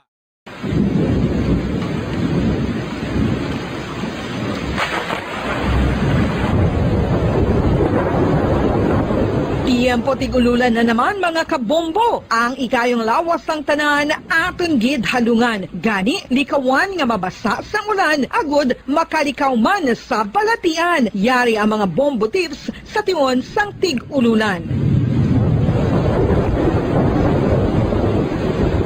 Masami nga magdalagid sang payong. Kung wala sang payong, magdala sa mga butang nga sarang makaprotekta sa imo kung maabdan sang ulan, kaangay sang raincoat ukon jackets. Likawan ang trangkaso o kung anuman nga pamalatian nga nagaguluwa sa tion sang tigululan paagi sa pagpabilin nga hindi mabasa sang ulan. Magdala sang extra towel o kung tuwalya kag mga bayo bilang ilislan agud madasig nga magmalak in kaso gid man nga mabasa sang ulan. Magpabilin sa mga lugar nga may atop o kung sarang mapasilungan samtang nagahulat sang salakyan. Likawan man nga mag-ubog sa tubig baha, ilabi na kung ikaw ang may pila sa tiil o kung din man nga bahin sang lawas. Ang ihi kag iban pa nga body fluids gikan sa mga infected nga sapat mahimo magtugas sang leptospirosis. Ang pag-angkon sang leptospirosis delikado o kung makamamatay. Sarang ini makatugas sang kidney damage, meningitis, liver failure, respiratory distress, kag ang pinakamalala, ang kamatayon. Kung hindi malikawan nga mag-ubog sa tubig baha, magsuksok sang butas. Mga kabombo, ini pila lamang sa mga panumdum gikan sa Bombo Radio Bacolod sa tion sang tig-ululan. Para sa Pambansang Radyo ng Pilipinas, consistent overall number 1 sa Bacolod, Basta Radio, Bombo!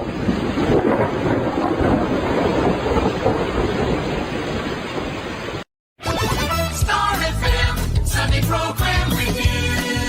Your perfect Sunday entertainment starts off with a countdown of the top 10 hits all over the country in the Perfect 10 Countdown at 6 p.m. At 7 p.m., more of today's hits are featured in Sunday Night Sweet. At 8 p.m. and today with your mellow favorites, and it's all for you in the evening. And with the Holy Rosary as you look up to God in prayer. All these great music with the latest news and information in the top-of-the-hour news and the Holy Mass this Sunday on Star FM. Sunday program review on Star FM. Nakahibalo-bala ka mo nga sunod sa latest statistics ng World Health Organization o WHO nga kapinakaron sa 800,000 ka mga tawang nagakapatay kada tuig bangod sang paghikog. Kag ang suicide among isa sa mga leading causes sang kamatayon sa mga pamatanon nga nagapangidaron sang 15 tub 19 anyos. Paano naton mabuligan ang aton mga teenagers in distress o kung mga pamatanon nga makabig suicidal? Yari ang pila ka mga tikang mangin sensitibo sa mga tawo nga ginaduha-duhaan nga may plano nga mag-suicide. Kung may maobserbahan o kung makitaan nga mga sinyales, hindi ni pagbaliwalaon ilabi na kung makitaan nga depress ang pasyente. Maghatag sang panahon nga kamustahon ini, istoryahon kag pamatian kung ano ang mga hibubunot sini kag kung ano ang mga yara sa balatyagon sini. Listen non-judgmentally. Kung masanag ang sinyales nga may plano ini nga utason ng kabuhi, ikaw nga nakahibalo dapat nga hindi ini pagsekretohon. Mangayo sang bulig ilabi na gid sa mga ginikanan sini. Hindi pagbayaan ang natunggan nga nagaisahanon and seek immediate support from health health services. Suicide is preventable. Magmangin sensitibo kita sa aton isig kapareho kag handa nga maghatag sang panahon kag bulig kun ginaginahanglan. Ano ang cyber libel? Inigaangay man sa libel apang ginahimo ang krimen sa internet ukon cyberspace. Ang paghambal o kung paghimo sang malain batok sa isa ka tawo sa social media nga nagatugas sang pagkaguba sang pagkatawo ang mahimo nga mapasakaan sang kaso nga cyber libel. Ang mahimo nga makasuhan sang cyber libel amo ang nag-post o kung ang author sang libelous post. Ang mga nag-like o kung nag-share sa nga mga post ang hindi mahimo nga makasuhan, magluwas lang kung may malain nga tinaga nga nagaatake sa isa ka tawo ang nakabutang sa caption. Sa pagpasaka sang kaso, kinahanglan nga magpadulong ang tagreklamo sa National Bureau of Investigation Cybercrime Unit. Ipakita ang libelous post sa NBI officer. Magdala sang duha ka mga testigo nga may access man sa libelous post agod nga makahimo sang technical report ang nasambit nga ahensya. Ang sinuman nga mapamatud-an nga nakasala sa cyber libel ang mapreso sa minimum period nga 6 ka tuig kag 1 ka adlaw tubtob 8 ka tuig samtang kon medium period humalin 8 ka tuig kag 1 ka adlaw tubtob 10 ka tuig.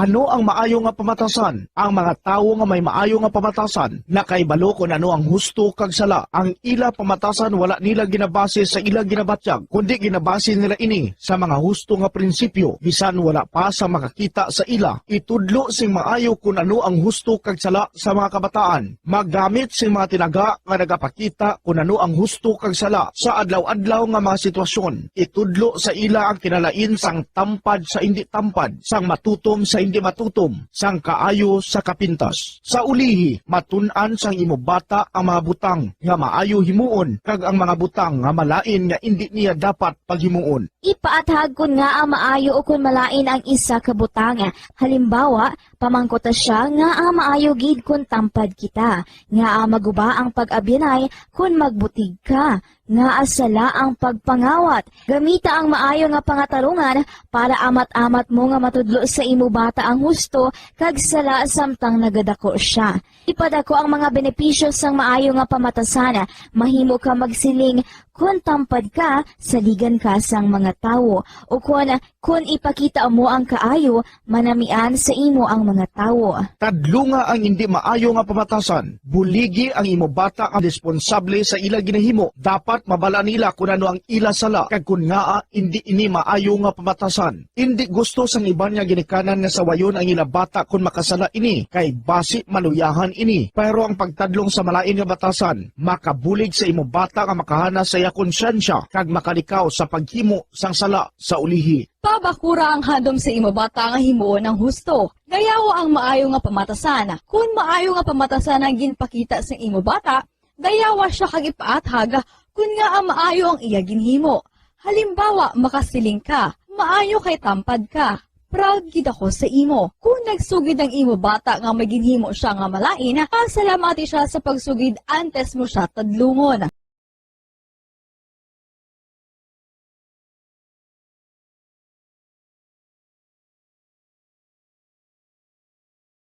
Mga kabombo, yari si Monsignor Felix Pasquin sang Our Lady of Candles Parish Capitol Heights sa iya imbitasyon sa pag-upod sa Santos nga Misa live sa Bombo Radio. Sa aton mga kabombo, tungod sa pandemic COVID-19, ang aton nga mga tumuluo, labi na gid ang mga senior citizens kag ang mga kabataan nga alangon pa, pangabay nga hindi mag-intra sa pagtinipon-tipon. Kag isa na dira amo ang pagkadto naton sa simbahan sa pagsimba. Apang kamo makasimba gihapon, makapasalamat ka makadayaw sa Dios, kag makapangamuyo pinaagi sa aton Santos nga Misa online sa Bombo Radio Bacolod nga aton ginahiwat kada alas 6:30 sang aga. Ini sa liwat ang inyo alagad, Monsignor Felix P. Pasquin, nga padayon nga nagaagda sa inyo. Sa pag-upod sa aton Santos nga Misa, sa online sa Bombo Radio, kada Domingo alas 6:30 sing aga. Madamo gid nga salamat.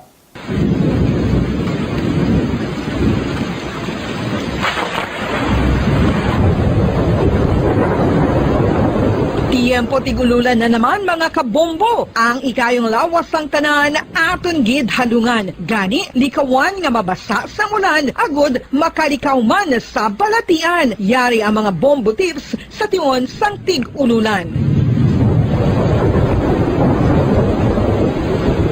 Masami nga magdalagid sang payong. Kung wala sang payong, magdala sa mga butang asarang makaprotekta sa imo kung maabdan sang ulan, kaangay sang raincoat ukon jackets. Likawan ang trangkaso ukon anuman nga pamalatian nga nagaguluwa sa tion sang tigululan pagi sa pagpabilin nga hindi mabasa sang ulan. Magdala sang extra towel ukon tuwalya kag mga bayo bilang ilislan agud madasig nga magmalak in kaso gid man nga mabasa sang ulan. Magpabilin sa mga lugar nga may atop o kung sarang mapasilungan samtang nagahulat sang salakyan. Likawan man nga mag-ubog sa tubig baha, ilabi na kung ikaw ang may pila sa tiil o kung diin man nga bahin sang lawas. Ang ihi kag iban pa nga body fluids gikan sa mga infected nga sapat mahimo magtugas sang leptospirosis. Ang pag-angkon sang leptospirosis delikado o kung makamamatay. Sarang ini makatugas sang kidney damage, meningitis, liver failure, respiratory distress, kag ang pinakamalala, ang kamatayon. Kung hindi malikawan nga mag-ubog sa tubig baha, magsuksok sang butas. Mga kabombo, ini pila lamang sa mga panumdum gikan sa Bombo Radio Bacolod sa tion sang tig-ululan. Para sa Pambansang Radyo ng Pilipinas, consistent overall number 1 sa Bacolod, Basta Radio, Bombo!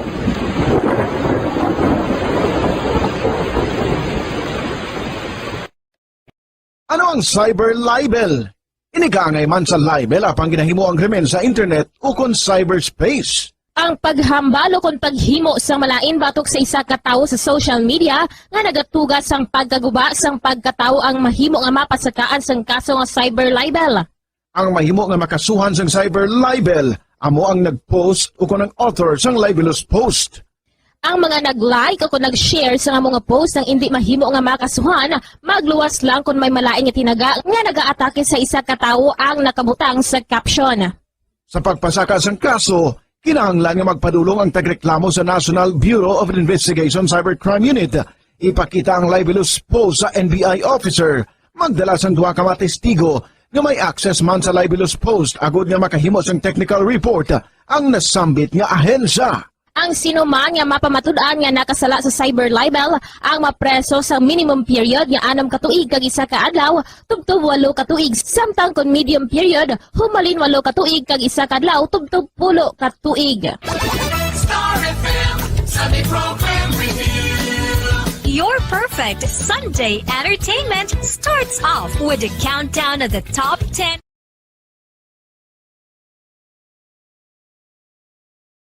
Bacolod. Number 1! Basta Radio Bombo! 41 minutos na nakaligad sa takna ng alas 9 sa aga. Pabalik ka diri sa pagbangalaga di sang bombohanay big time.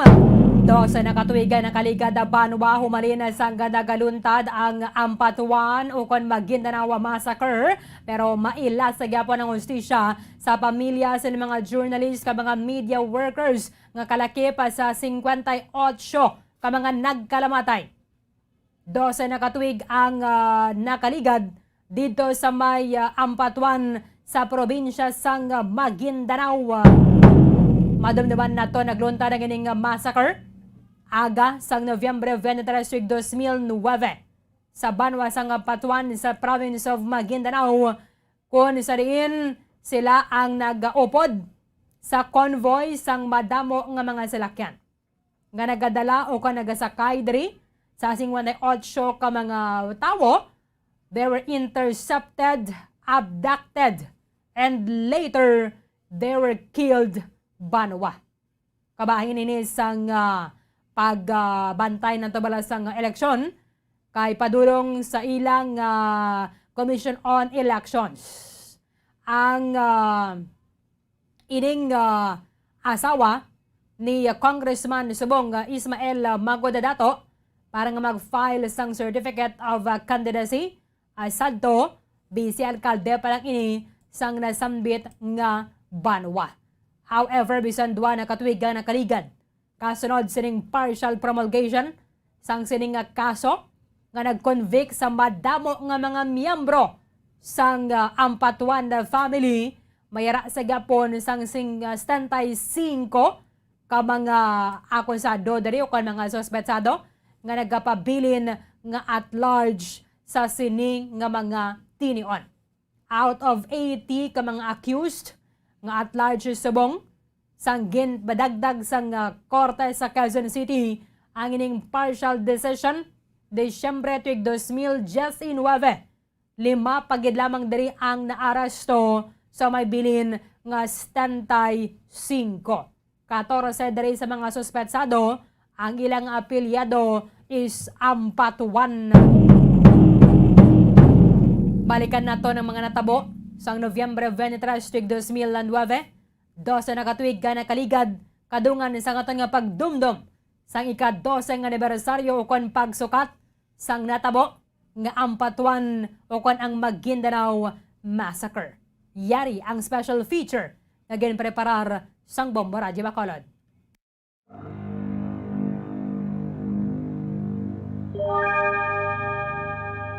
Sa kaangay nga petsa subong adlaw Nobyembre 23 sa tuig 2009 sa natabo ang makasiligni nga pagpamatay sa 58 tanan ka mga biktima sa Sitio Masalay, Barangay Salman sa Banwa sang Ampatuan sa probinsya sa Maguindanao sa Mindanao. Ang krimen nga gitawag The Maguindanao Massacre. Sa madumduman nga mga biktima magapadulong kuntani sa Provincial Office sang COMELEC sa Banwa sang Sharif Aguac sa pag-file sang Certificate of Candidacy para sa vice-alcalde sadto sang Banwa sang Buluan nga si Ismael Toto Mangudadato. Apang ini sila hinali nga ginlambatan sang malapit 100 ka mga armado nga mga kalalakinhan kagin kidnap tubtob nga ginpamatay pinaagi sa pagtiro.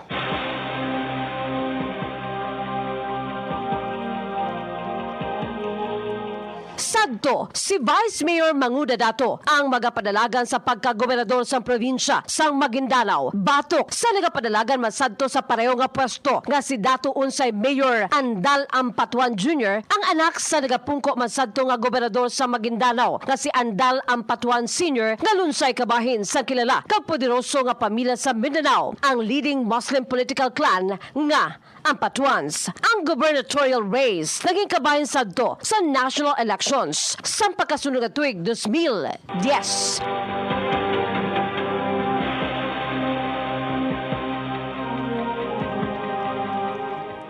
Sa madumduman nga ang 58 tanan ka mga gimpang massacre gilakipan sa mismo asawa ni Mangudadato. Duha niya ka mga utod nga babayi, mga abogado, AIDS, pila ka mga motorista nga nakalabay ka nakakita sang krimen apang nasalaan man nga kabahin sang convoy ni Mangudadato kag 32 tanan ka mga journalista ukon makatapos sa media nga maga-cover kuntani sang filing sa COC. Sa masubo nga palad, isa sa mga ginpatay amo ang empleyado sadto sang Bombo Radyo Philippines, ang chief of reporter kag anchorman man sang Bombo Radyo Coronadal nga si Bombo Bart Maravilla nga tumandok sang syudad sa Bacolod. Kusarin antes pa man nakatrabaho man diri sa Bombo Radyo Bacolod si Bombo Bart.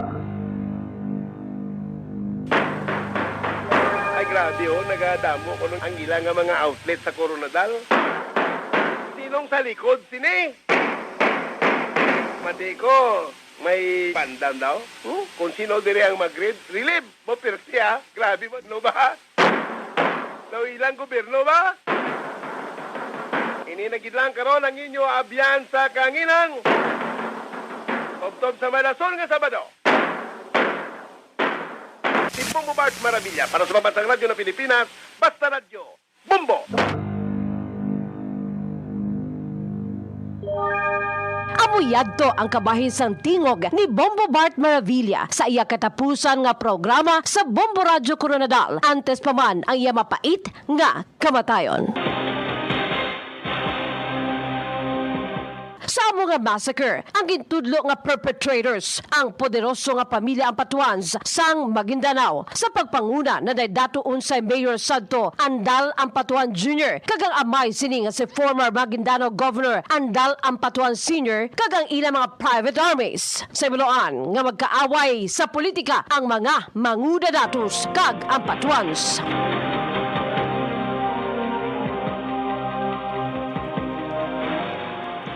Bangod sa natabo nga makasiligni nga massacre, ang nagapungko sa ato nga Presidente Gloria Macapagal Arroyo ang nagdeklarar sang state of emergency sa Maguindanao, Sultan Kudarat, kag Cotabato City sang pagkasunod nga adlaw, Nobyembre 24. Kagilayon, ang Department of Justice nagtukod sang panel of prosecutors to handle the cases arising from the massacre. Sa legal proceedings, ang 198 ka mga nangin suspetsado, kalakip na ang mag-amay nga Ampatuans, kaiban pa nga mga miyembro sa Ampatuan clan, lunsay, ginpasakaan sang kaso nga murder. Sa bahin sa mga pamilya sa mga biktima sang massacre, tuman ng ila pagpanawagan sang hustisya. Ilabinagid sa naging mahinay ang dalagan sang kaso nga sa kabugusan, nagdangat sa 10 ka tuig antes pa man sang verdict.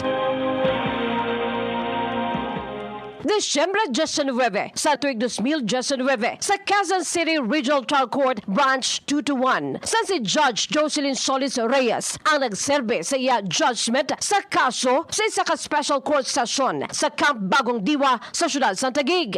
Sa naging verdict, ang Ampatuan brothers nga sanday Dato Andal Ampatuan Jr. kag Zaldi Ampatuan ang convicted sa 57 counts of murder kag ginsentensyahan sa reclusion perpetua without parole. Samtang ang 28 ka mga co-accused, gilakipan sa police officers, lunsay man nga na-convict sa 57 counts sa murder, kag ginsentensyahan sa 40 ka tuig nga pagkapriso. Ang 15 ginsentensyahan sa 6 tutol na 10 ka tuig nga pagkapriso bilang mga accessories sang krimen. Samtang 55 naman ang acquitted, kalakip na isa sa mga main suspects nga si Sajid Islam Apatuan nga sadto alkalde sang Sharif Saidina Mustafa, Maguindanao.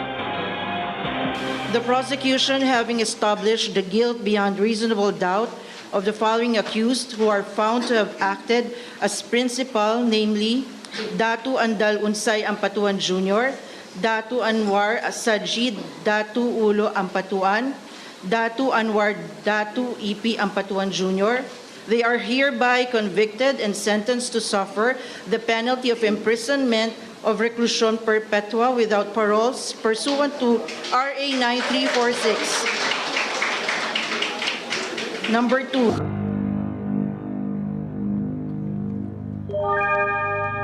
Mga duha ka tuig na ang nakaligat. Sang napagwa ng verdict, apang tubtob karon, madamo pa nga mga pamilya sa mga biktima ang nagapangita sang 100% nga hustisya. Ang natabo nga Maguindanao Massacre, ginkabig bilang the single deadliest event for journalists in history. Rason nga ang Pilipinas ang ginakabig bilang second most dangerous country for journalists, second to Iraq. The Maguindanao Massacre, a flashback para sa pambansang radyo ng Pilipinas, consistent overall, number 1 sa Bacolod. Basta Radyo Bombo!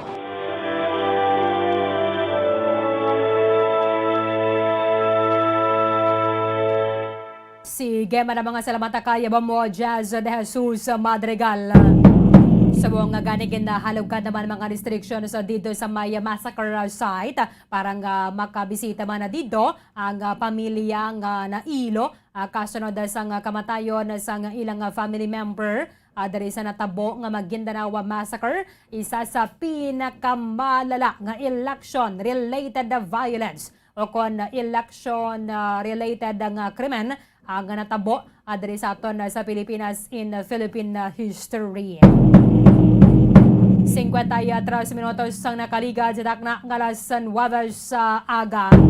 Report ni Bombo Franz Andrew Burgos na Bombo Liani Zilminardo. Karon na lang sa Bombo Hanay sa Udo.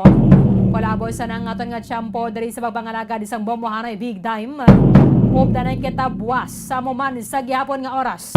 32 dias na lang ang nabilin antes sang adlaw sang Paskwa. Para sige lang sa mga inadlaw no, ginaalas lang. Bago lang kita nag-countdown para sa pagkasulod sang 2021. Subong nag-countdown na kita para sa pagkasulod sang 2022. Kag nailawan na to no, ang normal nga pagpangabuhi base sa sunod na 2023, 2022, 2023 back to normal scene.